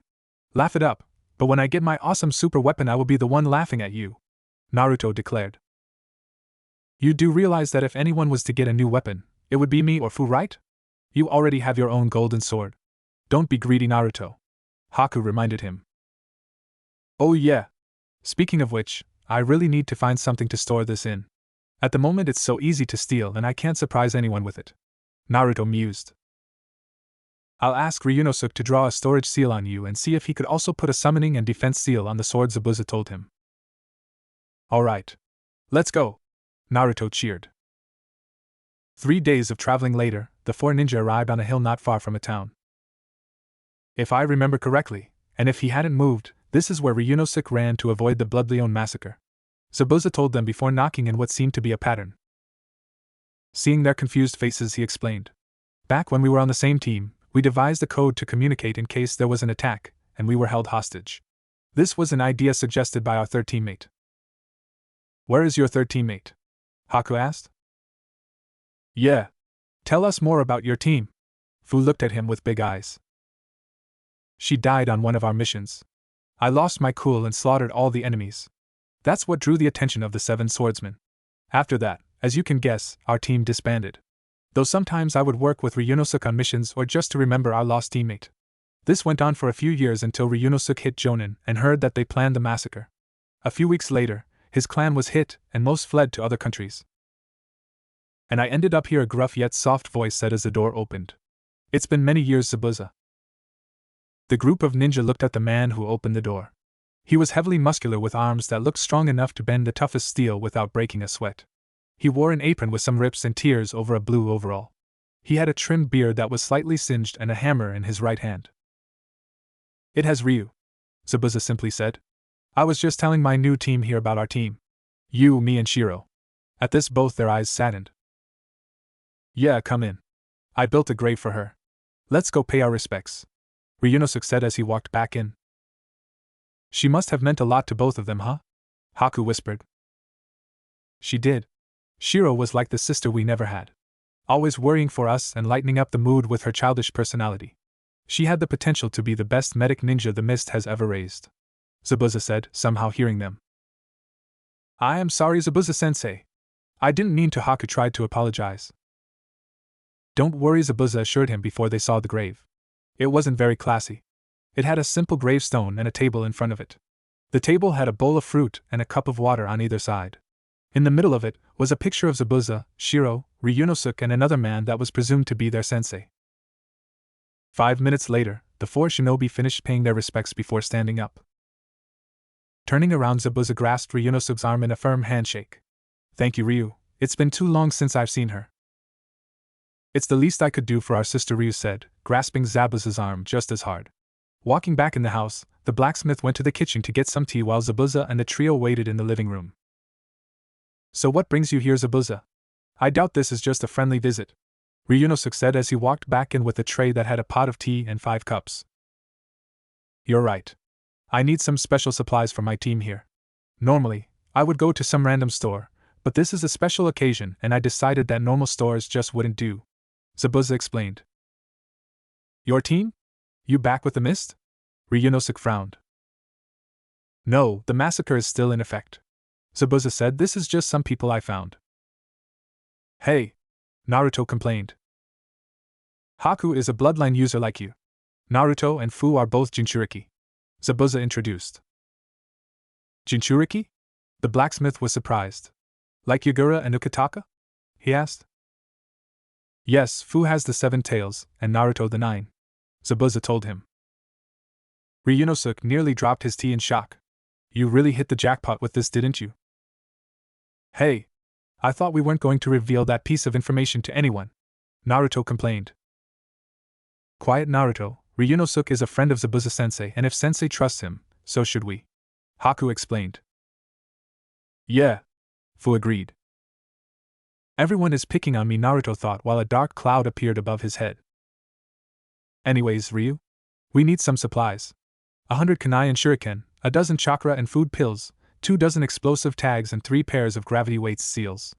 Also, is it possible for you to draw a storage seal on Naruto, as well as a summoning and defense seal on his sword? Zabuza asked. Come on, Zabuza. That's not even a challenge. I'll even make the kunai and shuriken now. Give me an hour to collect those pills and to brush up on my defense and summoning knowledge. Seals are a delicate art, Ryunosuke said, beating his chest. Come with me. The 4 ninja and 1 former went outside to Ryunosuke's backyard. Earth style, earth pit, he said, stomping his feet and causing the ground to sink in 3 perfect squares about half a meter deep and wide. Metal style, metal river, he said, making a few hand signs. Ryunosuke spewed out a grayish liquid into one of the pits. Making more hand signs without missing a beat, he started the final part. Metal style, weapon creation. The liquid metal from the pit rose up before forming into 100 kunai and shuriken and dropping into the other pits. That was so cool! Naruto exclaimed. The weaponsmith took a deep breath before grinning at the group. All done. 100 kunai and shuriken. Just need the pills and the ceiling. Alright then, Ryu, we'll just go and book ourselves a room and be back, Zabuza said. You can do the ceiling when we get back. See you in a bit. True to his boast, Ryunosuke had already had everything packed and organized by the time the group had come back. Give me your sword, Naruto, Ryunosuke ordered. Naruto hesitated a bit before handing it over when he saw Zabuza nod. Ryunosuke looked it over for a moment, marveling at its beauty. The craftsmanship on this is amazing. This far surpasses anything I have ever seen. Where'd you get this? He asked. Mifune-sensei gave it to me, Naruto answered. Amazing. And to think, this sword is still dormant. The blacksmith mused. What do you mean? Naruto asked, confused. Ah, you do not know? Every well-made sword, swords that the creator made with his heart, are all sentient. They all lay dormant until someone wakes them up. My father told me that when someone wakes them up, they will go through a test. Should they pass, they will learn the sword's name and the sword will be a huge help in battle. Kenjutsu will become a second nature, and the user will gain a partner for life. Some swords even develop their own defense system like Kisame Hashigaki's Samahanda. He explained. Speaking of which, have you woken yours yet, Zabuza? He asked. No, I don't think that I am the one who will awaken him. Zabuza sighed. Don't give up, you are still young. Maybe the opportunity hasn't presented itself yet. Ryunosuke offered. Maybe, but I doubt it, Zabuza said doubtfully. You never know, Ryunosuke said as he slapped a seal on the golden sword. Naruto, give me your dominant hand, he ordered. Naruto complied with the order. Instead of slapping a seal on his hand like Naruto expected him to, Ryunosuke took out a brush and drew a seal on his hand faster than he could react. Put some chakra in the seal, he ordered. Naruto did so, and the seal lit up before there was a poof of smoke. The sword he was holding in his left hand was suddenly in his right. Well, it works, Ryunosuke said with a satisfied smirk. Thank you, Ryunosuke, Naruto said with a bow. No need to be formal with me, Naruto, he said, and used the brush in his hand to draw a quick chibi Naruto on his forehead. To the other's amusement, he wouldn't notice it until he looked in the mirror that night. Well, it's been nice seeing you again, Ryu. Maybe we will come by more often, Zabuza offered. Please do, Zabuza, the blacksmith replied, handing him the gravity seals. The group exchanged goodbyes with the blacksmith and headed back to the town they made their base. Well, one of them anyways, a Rouge ninja can't stay in an area for too long after all. 3 years came and went. Naruto just had his 13th birthday. Some time ago Zabuza had the idea to make October 10th Naruto's birthday. None but Zabuza knew that this was his real birthday. Naruto had grown out his hair a little with bangs framing his face. He wore a black t-shirt over his mesh shirt and had black cargo pants. Haku and Fu didn't change that much, though Haku did get a mesh shirt underneath his clothes like Naruto and Fu. Both Fu and Naruto got their own Hunter Nin masks. Naruto's had red whiskers on his while Fu decided to go for a green framing, and Haku's just got a new standard Mist Hunter Nin mask, which caused him to be teased immensely about his lack of creativity. In addition, all three of them got a blank mask for missions where you would work incognito with me, Zabuza had said. All three of them wore gravity seals that added various amounts of resistance on each limb. For Fu, it was like moving through mud. For Haku, it was like syrup, but Naruto had it worst of them all. It was like moving through wet cement. Of course, this was only when they first started. By now, each of them had gotten used to the feeling and would probably increase the resistance sometime soon. As promised, the group visited Ryunosuke regularly to either chat or get more weapons. It became a regular thing to visit him around once a month, usually to tell of their missions or to stock up for or after a mission. The kids see Ryunosuke as some sort of an uncle. 4 months ago, when they visited the blacksmith, Zabuza told him of his plan to return to fight with the rebels and that he wanted Ryunosuke to go back with him. Ever since then, Zabuza had been trying to convince him.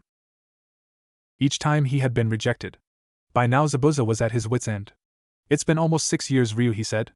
It's time to stop running. At this time, the rebels need all the help they can get, he said before looking at the grave of their deceased teammate. It's what Shiro would have wanted. I don't know, Zabuza. I don't think I can go back. I got too much bad memories there, my clan, Shiro. Besides, how can I face all the rebels that have been fighting? Me, the guy who provided the rebels with weapons in the coup, the guy who ran away at the first sign of danger, Ryunosuke said sadly. That's no excuse, and you know it. I'm in the same boat as you. I also have bad memories there. I'm the one who started the coup in the first place. Yet I have decided to stop running. It's time you do too, Zabuza said, standing up. I plan on going back after this last mission. I hope you have decided by then. Ryunosuke sighed before looking at the grave of his deceased teammate. What should I do, Shiro? He asked out loud. Zabuza found the trio sparring in the yard as they always did whenever he had to speak to Ryunosuke privately. From what he had gathered, they always switched the conditions. Sometimes it was all out, Royal Rumble, sometimes it was 2v1, sometimes with restrictions like no jutsu. This time it seemed to be fighting in cold conditions with the occasional random jutsu. Naruto was fighting Fu in hand-to-hand on a layer of ice while a few clones stayed back, waiting for an opening. Haku was to the side deep in concentration, while beads of sweat were showing on his forehead. He had a clone on each side, one holding an ice grenade in each hand and the other with ice Senbon hovering in the air. Each would send out an attack at random intervals to distract the sparring Jinchuriki. Team Zabuza, fall in, he commanded after watching for a minute. Immediately Naruto and Fu stopped what they were doing and Haku released his jutsu. It's time for our next mission, he told them. The group nodded. They were already used to the routine. They walked towards the door. There they found Ryunosuke. See you soon, kids, he said with a smile. By Ryunosuke, they chorused as they walked out. Think about what I said, Ryu, Zabuza muttered as he walked past. Ryunosuke watched them leave.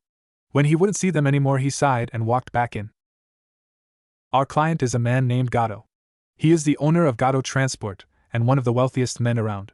Our target is a bridge builder named Tazuna, Zabuza stated, holding up a picture. We are to meet Gato in Wave Country a week from now. The trio of kids nodded with a bit of a sweat drop. It wasn't unusual for them to get assassination missions, but seriously, one of the wealthiest men in the world wanting to assassinate a bridge builder? With this last mission concludes our training. Once we are paid, we will go back to Ryu one last time before we head to Mist to help with the rebellion. The teens felt a whirlwind of emotions. Inside there was shock, fear, and each felt a little bit of proudness. It's been 3 long years since they had become Team Zabuza. 3 years of the same routine of train, mission, visit Ryunosuke. Now it was going to change. They would likely have to fight much stronger enemies, and there was a much greater chance they would be killed.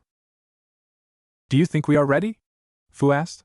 Though she knew she was much stronger than before, she still wasn't sure she was strong enough to fight in a war. Of course. I wouldn't take you back there if I didn't, Zabuza told her. I would rate you around Chunin level. Not strong enough to take on a full Jonin yet, but I'm sure you would give a lot of them a run for their money.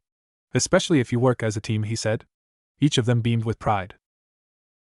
Enough talk. It will take 5 days to get from here to Wave Country if we go civilian speed, and add in the fact that we still have to avoid patrols when crossing the borders. We will make it in exactly a week, Zabuza calculated. Naruto stared at their client from the shadows of his mansion. Behind his mask his mouth twitched. This midget is Gato? He's even shorter than me, he thought while trying to hold back his laughter. Gato was a short man. He wore a black business suit with a purple tie. He also had puffy brown hair and a small pair of glasses. Who are you? He asked rudely. I am Zabuza Momochi, the ninja who took on your assassination mission, Zabuza answered, clearly experienced on rude clients. Are you sure you can handle it? Gato sneered before looking at Zabuza's appearance. You don't look like much. Barely better than some gangster. And what's with that huge sword? Bet you can't even wield it. I think you better leave. I'll get someone more competent than some guy who carries around a sword hoping that would be intimidating enough. He insulted before turning around. Guards escort him outside. He commanded. Two thugs moved forward to grab onto Zabuza's arms, but before they could even get within arm's reach, each had been frozen in fear. Naruto and Fu each had a kunai around a guard's throat, while Haku had one around Gato's. It was not wise of you to insult our sensei, Haku said monotonously. Who are you? Gato stuttered as he felt the temperature drop a few degrees. Gato, meet my students, Naruto, Fu and Haku, Zabuza introduced. As each name was called, the teens removed their kunai from their targets before removing their masks. As you can see, you could have easily been killed by my students alone. Now, do you still feel I'm not competent enough? Or should I just leave? Before you answer, bear in mind that I don't like wasting my time, he stated as he effortlessly took the large blade off his back before swinging it and stopping it just short of touching Gato's throat. Fine. You can take the job, Gato snarled as he tried and failed to look intimidating. But pull something like that again and I'll replace you. Duly noted. Now I believe that our rooms have also been organized? Gato snarled again. Kenpachi, take them to a room, he commanded as he stormed out. Zabuza looked at the terrified man. Well? Lead the way. The trio of teens went into town to do some scouting. What they expected was a town like all the others they'd been to. What they saw was a town that was run down and in poverty. Children were begging and starving, the prices were ridiculous, around 4 times the usual for outdated and rotten food. The overall atmosphere was gloomy, and there was a look of hopelessness in everyone they saw. The trio saw this and felt sick. I don't understand, Fu muttered, causing the other two to look at her. From what we were taught in Waterfall, Wave shouldn't be like this. It should have been prospering as the center of trade. A random passerby heard this and took pity on her confusion. We once were, that was a year ago, he said. Then a man named Gato came to our village. He seemed like such a nice man. He used his wealth to help Wave. He built new houses and hired people to remove the bandits in the surrounding area. Soon we all grew to like him. Slowly, he asked each business to join and be part of his. Seeing how much he had helped us, nobody disagreed. Soon the whole of Wave's coastal trade was under his. Was only then that we discovered that he was more than we thought.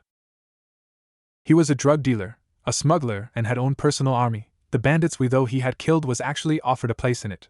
One day, he came to Wave personally and demanded outrageous taxes to be paid to him. Though we knew we never could afford such outrageous amounts, the army he brought kept us in line. He sighed. Then why don't you rebel? Naruto asked. We did. One man, Kaiza, who was a wandering fisherman who came to our village 2 years ago and saved one of our children. He knew what Gato was doing was wrong. He rallied the people to rebel. We refused to pay the taxes and even attacked the tax collectors. Kaiza became our hope, he said while smiling a little at the memory. But it was not to be. By the end of 2 weeks, Kaiza was captured by Gato. He gathered the whole town and tortured him before killing him to show the town the fate of those who opposed him. Ever since then the whole town has felt like there's been no hope, he finished sadly. That's it? You going to let Gato keep doing this? Haku asked, surprised. Of course not, he said with determination before looking around. Seemingly satisfied that he didn't find what he was looking for, he whispered, I'm not supposed to tell you this, but Tazuna, our town's bridge builder, is building a gigantic bridge to connect us to the mainland. The plan is that trade will continue through the bridge, thus breaking his hold on Wave. The trio's eyes widened in surprise when they heard of their target's name, but being ninja they quickly recovered and hid it. That's great news, Fu whispered, acting like she thought it was great news to draw the man's attention away from when they almost got caught. Where is he now? She asked. It is, he said, smiling, though he could have sworn that the other let go of a breath they were holding but dismissed it as his imagination. After all, there's nothing a couple of kids could hide, was there? He has almost completed the bridge. Now is the dangerous part. There are rumors that Gato has hired shinobi to kill him, so he went to the Hidden Leaf village to hire shinobi to protect himself. He should be back any day now. The trio looked at each other, each thinking the same thing. We must report this to Zabuza-sensei. They each gave a slight bow to the man. Thank you, they chorused before leaving. Team Zabuza sat around a table staring at a map. The trio had just reported their findings to Zabuza and were waiting to be told their next move. If the bridge builder went to the leaf, he would most likely follow this path back. He mused, tracing a route on the map. Naruto. Fu. Create a strong shadow clone to monitor the route. When you come across them, have the clones engaged to test their skill. Dispel when you think you have gathered sufficient information. He ordered. If you have an opportunity to kill him, don't hesitate. Yes, Sensei, Naruto and Fu chorused before concentrating. Shadow clone jutsu, they said as their chakra flared and used the amount they would for 10 for a single one. Go, Zabuza ordered. The clones nodded before disappearing to complete their mission. Zabuza watched as the smoke from the clones cleared before turning towards the trio. You should all rest up. It's close to dark and by my estimations, your clones should encounter them around midday tomorrow. Zabuza deducted. We will discuss battle plans tomorrow morning. The next morning. The group had finished drawing up the plans for the encounter. They planned for different scenarios, how to act and the formations for each one.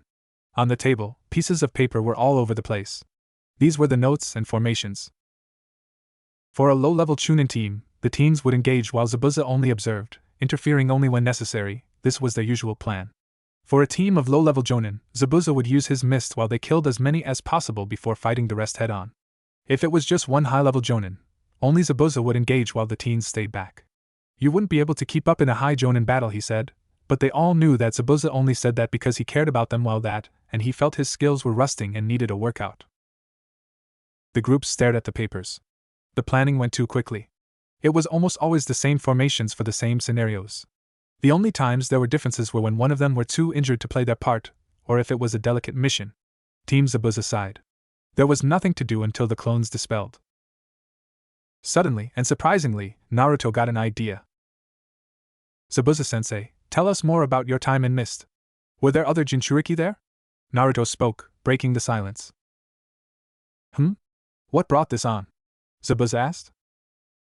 Well, since we are going to the Mist after this, I thought that we should get a little more info on the situation, and what we could be expecting to face. Naruto answered sheepishly.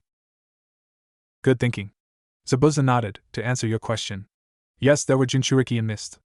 Yagura the 4th Mizukage and Ukataka, the containers for the 3 and 6 tails respectively, he started. Yagura was once a friend/teacher of mine. I was barely 10, and he was a Jonin when I met him. I was sitting alone by a tree. Even back then I had the aura that seemed to scare other children from me. It was the day when I was to be enrolled into the Mist Academy. Flashback. A young Zabuza sat at the base of a tree near the academy. He stared at all the children and their smiling faces while their parents told them of how proud they were. Zabuza sighed. Family? What a foreign concept. Zabuza was an orphan. He was told his parents died on a mission not long after he was born. A young-looking youth appeared behind the gloomy child. Aren't you attending the academy? He asked. Zabuza looked up and saw a man with a head of messy gray hair, pink pupilless eyes and a stitch-like marking running from under his left eye down his cheek. He wore a gray sleeveless shirt with a hidden mist headband attached to the front, short-sleeved mesh armor over which he also wore a green poncho along with a turquoise slash around his waist paired with a green apron over his pants.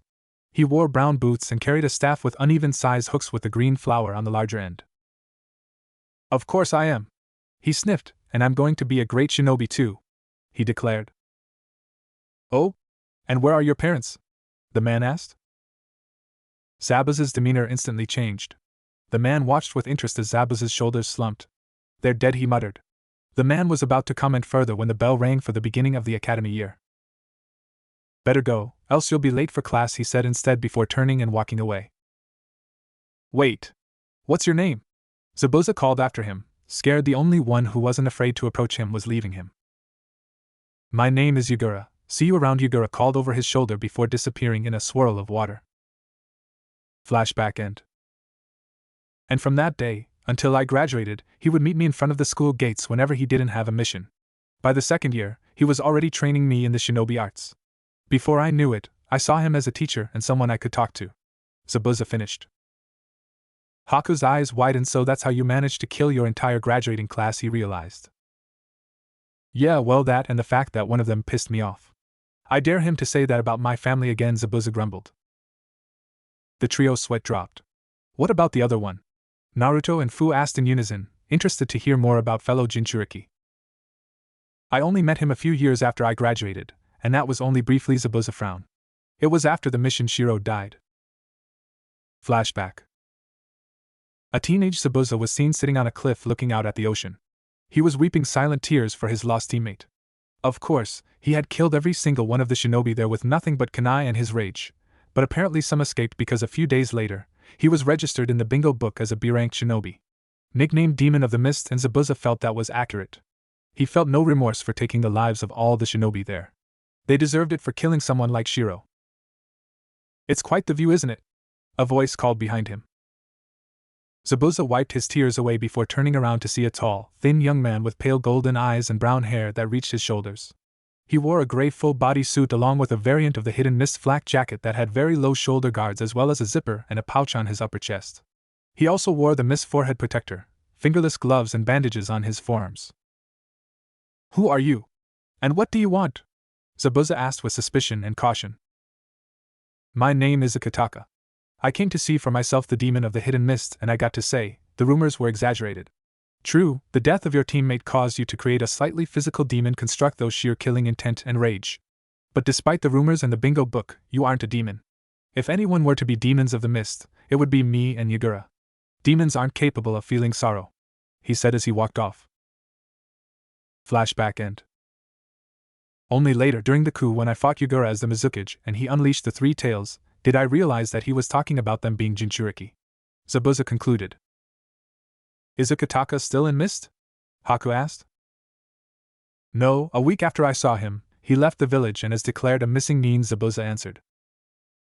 Naruto and Fu's clones were bored. They arrived at a cropping of trees not too far from Wave, yet still far enough for Team Zabuza to get ready once alerted. The clones saw that night was approaching and each took turns keeping watch while the other one rested to conserve energy. Finally, when the sun rose and neither of them could sleep anymore, they started to play a game.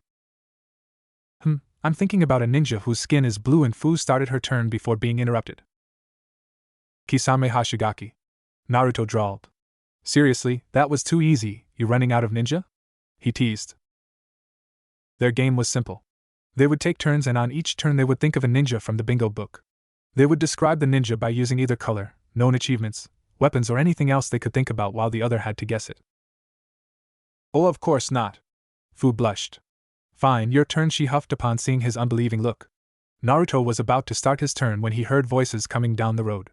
He quickly motioned for Fu to be quiet as they both hid in the branches of the tree they were resting on. "Doesn't Wave have their own ninja?" a high-pitched voice was heard asking. "No, Ami, unlike the Leaf, Wave is mainly a trading village and thus relies on surrounding villages for protection," a lower-pitched, clearly male, voice answered.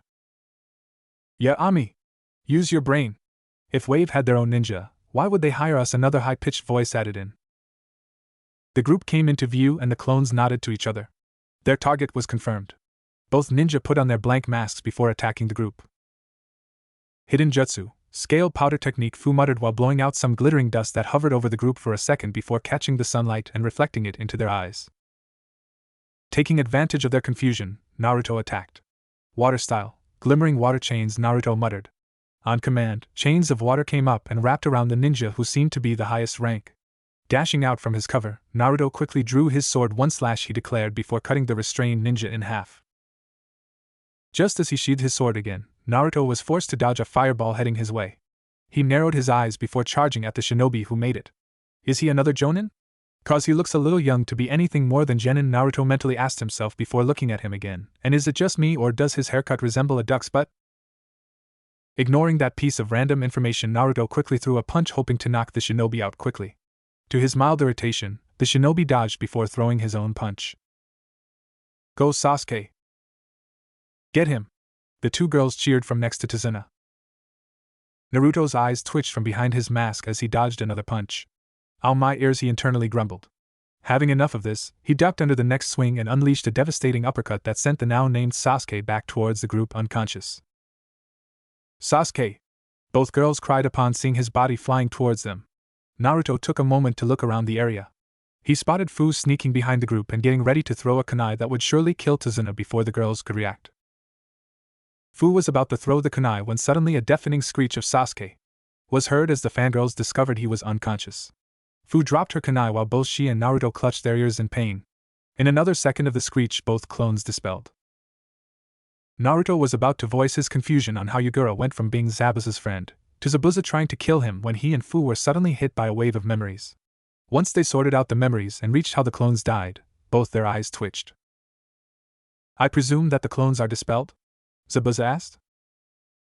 They're dispelled all right, Naruto muttered. Well, who are we up against?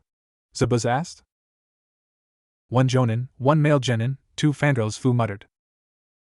Oh? Then I can presume the bridge builder is dead? He asked before raising his non-existent eyebrow when he saw them shake their head.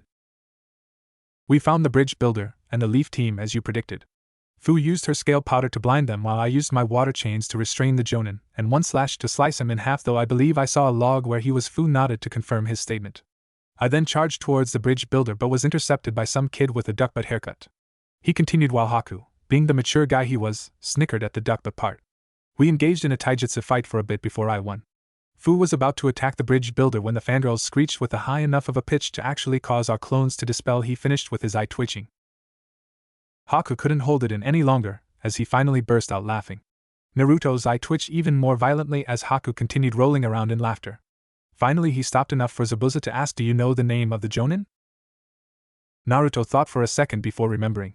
Yeah, Kakashi Hatake, the copycat ninja. Things just got interesting. Let's go meet them. Team Zabuza perched on some trees near the bridge while they waited for the bridge builder and the leaf team to show up. Though they couldn't see them, they could still hear them. Wow!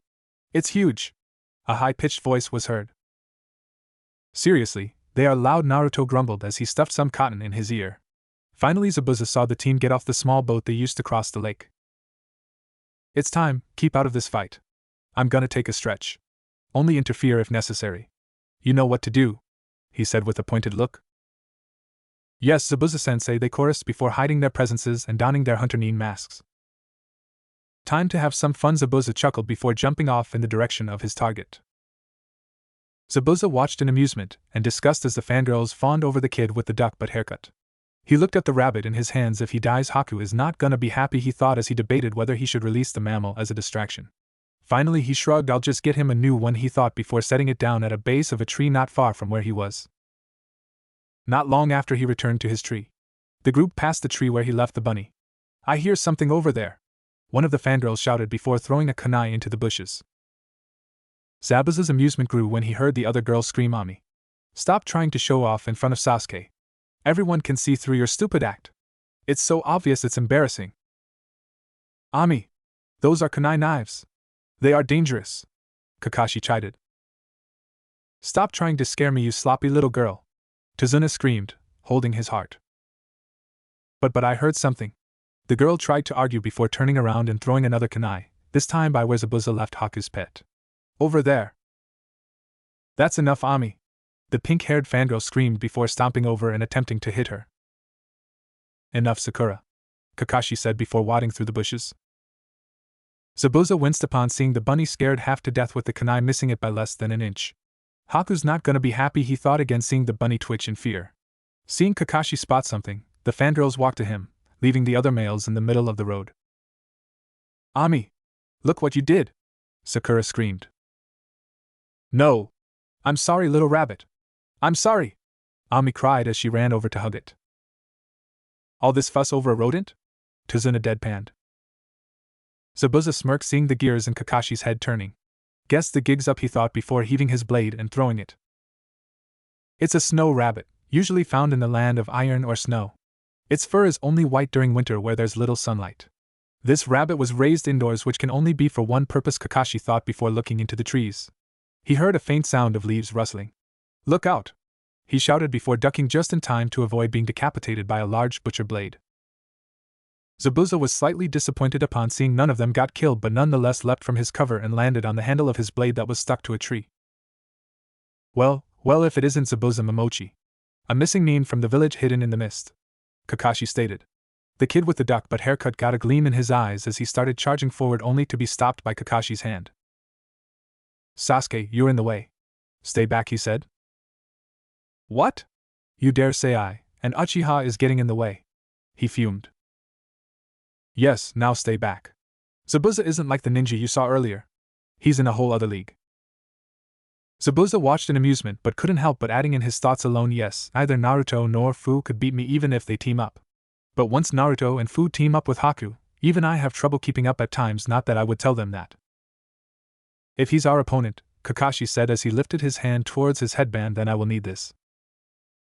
Kakashi of the Sharingan. Right. It's too bad, but you'll have to hand over the bridge builder, Zabuza stated, turning his body around. Protect the bridge builder and stay out of this fight, Kakashi commanded. I taught you teamwork. Now use it. The team of genin watched as he lifted his headband. First they saw a scar going vertically down his left eye. When he opened it, they saw his eye was red with a black dot in the middle and 3 tomos circling it. I'm ready, he said. Well, I guess I get to see the Sharingan in action. This is an honor, he mocked. Kakashi-sensei, what's a Sharingan? The pink-haired girl asked. Sharingan. A rare power that resides in the eyes of the Uchiha. This dojutsu allows us to instantly comprehend any ninjutsu, taijutsu or genjutsu and reflect the attack back on the attacker. Sasuke muttered. That's right, boy. And judging from that insignia on your back, you're an Uchiha, aren't you? Zabuza asked. Yeah. He is the last survivor of the great Uchiha clan. Ami screeched. And my soon-to-be husband, she continued, looking at the Uchiha with hearts in her eyes. In your dreams, Ami. He's gonna be my husband. The pink-haired one screeched back. Zabuza grew tired of his ears ringing and half-heartedly threw a kunai at both of them. Fangirls, can't stand them, he muttered before turning to the Uchiha. I heard about the killing of all the Uchiha a few years back, by some guy named Itachi, correct? Well, it seems he missed one. He sneered. And you, Kakashi Hatake? In Mist, we had standing orders to kill you on sight. Your profile was in our bingo book. They called you Copy Ninja Kakashi Hatake, the man who copied over 1,000 jutsu, but that's enough talking. My mission is to kill the bridge builder, not sit around and chat. Hearing this, the genin quickly moved to protect the bridge builder, Ami to his left, the pink-haired one to his right and the Uchiha to his front. So, in order to kill him, you'll need to die first. Zabuza's eyes narrowed as he quickly pulled his blade off the tree and jumped onto the water. He put his left hand above his head and his right in front of his face in the tiger seal. Ninja art, hidden mist jutsu, he whispered as a heavy mist appeared covering the area. He vanished. Ami cried. Kakashi, step forward, he'll come after me first. But who is he? The pink-haired one asked. Zabuza Momochi, the ex-leader of the Hidden Mist Assassination Unit. A master of the silent killing. A silent killing, Ami gulped. Yes, as the name suggests, it happens in an instant, without sound or warning of any kind.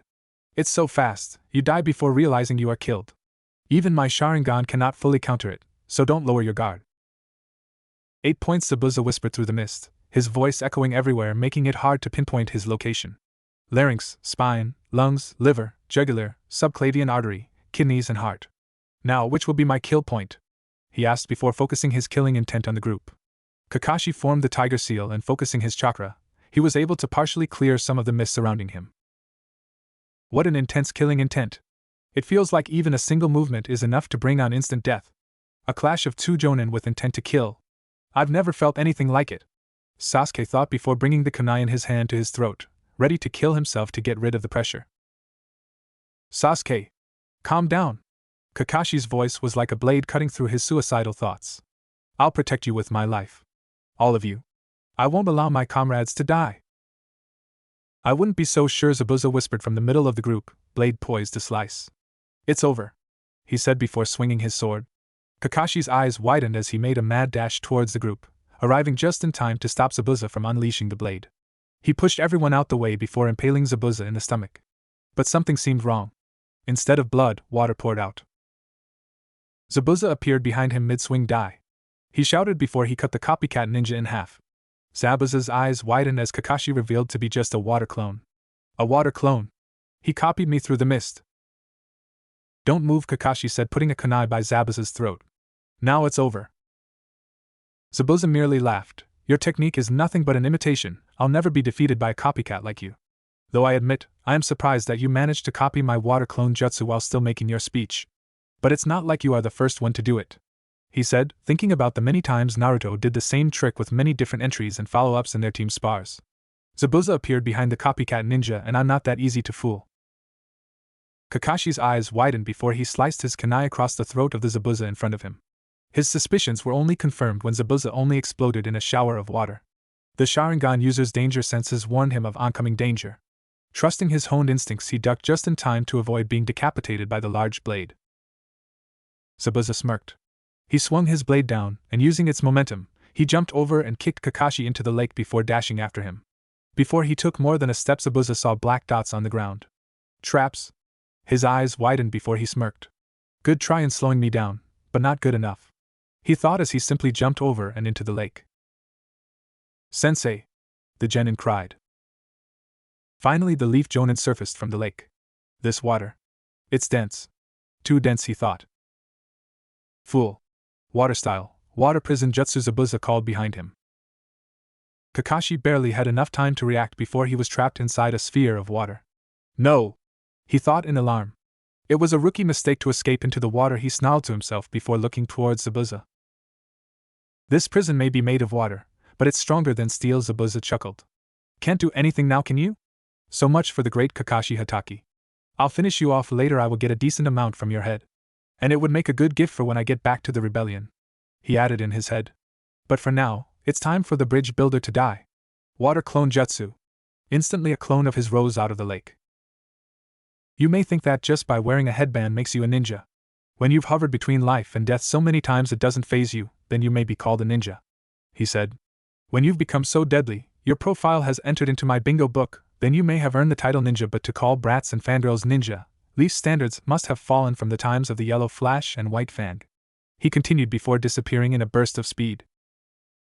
He disappeared. The pink-haired girl cried before Zabuza appeared behind her and kicked her 5 meters away. Weak, he snarled. Sakura! Ami cried in alarm.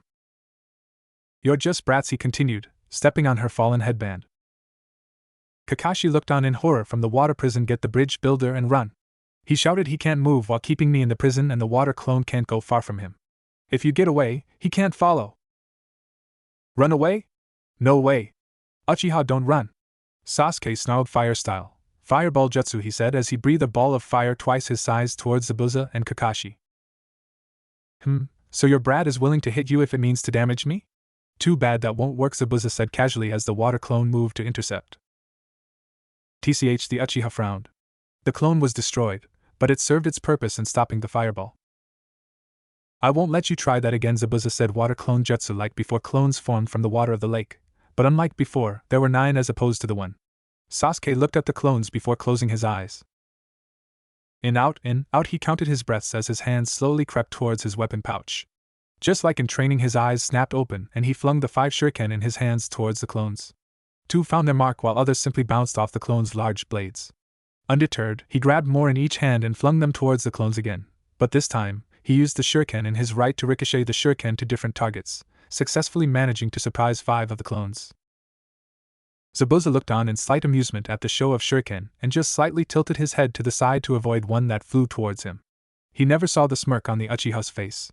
Now! Sasuke screamed to himself as he pulled the wire attached to the shuriken and sending it towards Zabuza from behind. The Rouge Shinobi snarled as he was forced to release the water prison or risk having a shuriken in his arm. His clones were about to move to recapture the Leaf Jonin when the fangirls decided to interfere through the only way they could, by making a noise. Go, Sasuke! You're so cool! And just as what happened to the shadow clones earlier on, Zabuza's water clones dispelled through the pitch of their screech. Now I know what Naruto and Fu meant when they said the fangirls' screech dispelled their clones. I didn't even know human voices could reach such a high pitch. Zabuza grumbled but was forced out of his thoughts by Kakashi. It's time to end this, Zabuza, he said, rising from the water, his gravity-defying hair drooping from the water of the prison that trapped him.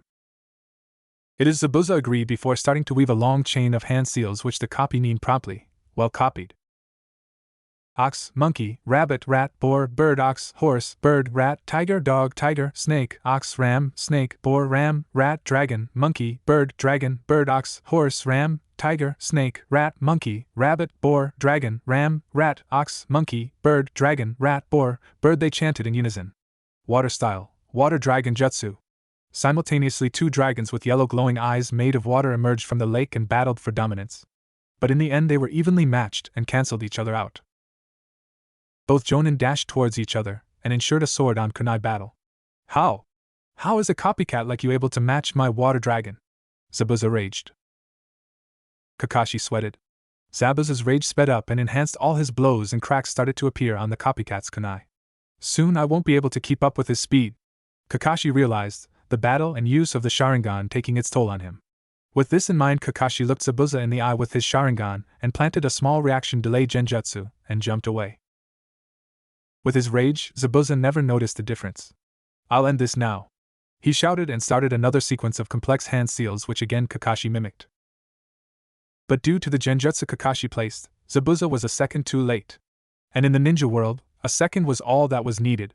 Water style, water vortex jutsu, Kakashi announced just as Zabuza was about to make the last seal. "No!" he shouted as the vortex descended on him, washing him away and slamming him against multiple trees. His last thoughts before he felt 2 needles enter his neck was, "I grew too careless," before he blacked out. Team Zabuza watched as their leader chuckled before jumping off.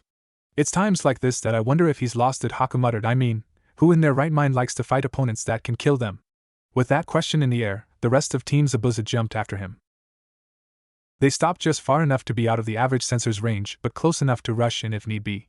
Now we wait Naruto's side. Even though this happens at least 8 times a month, it's just as boring as the last each time. The rest of the team nodded before making themselves comfortable. It was standard procedure for their team in this scenario. Wait while Zabuza has fun until he is done or needs backup. During this time, Haku and Fu entertained themselves with a game of tic-tac-toe while Naruto picked up a reasonably sturdy stick from the ground, jumped up and balanced on it before closing his eyes and reviewed what happened in the past 3.5 years. "Let's see what I've done," he mused. "Ran away from Orochimaru, check. Met Haku and Zabuza, check. Studied under Mifune Sensei in the Land of Iron, check. Started on the Infinite One Sword style, double check. Speaking of which, this seems to be reasonably easy, nothing like what I had imagined," he mentally counted. Before he could go on any further, he was pulled into his mindscape by the demon Fox. "Hey Fox," Naruto greeted. "Naruto," he greeted back. "You are progressing quite well in the 4th stage," he said. "You have pretty much mastered balance, seeing that you are still balanced without even concentrating on it," he noticed. Naruto puffed out his chest. "Of course, I'm just that awesome." "Ha! As if.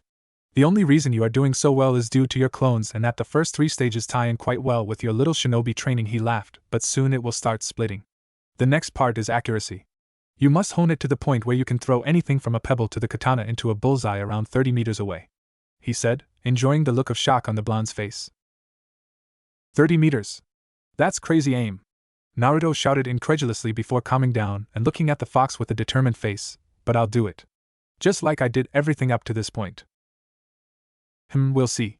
For now, I believe it's time for you to go," and with that happy goodbye, Naruto was kicked out of his own mind. Just in time to feel a spike of chakra.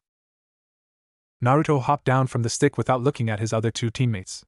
"Well, I suppose it's time to go," he mused while stretching out a few stiff muscles and joints from staying still so long.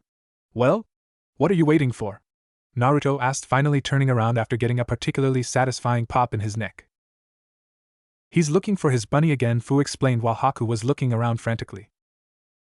"I bet Zabuza," Naruto started but was cut off. "I bet Zabuza-sensei took him," Haku interrupted with wide eyes.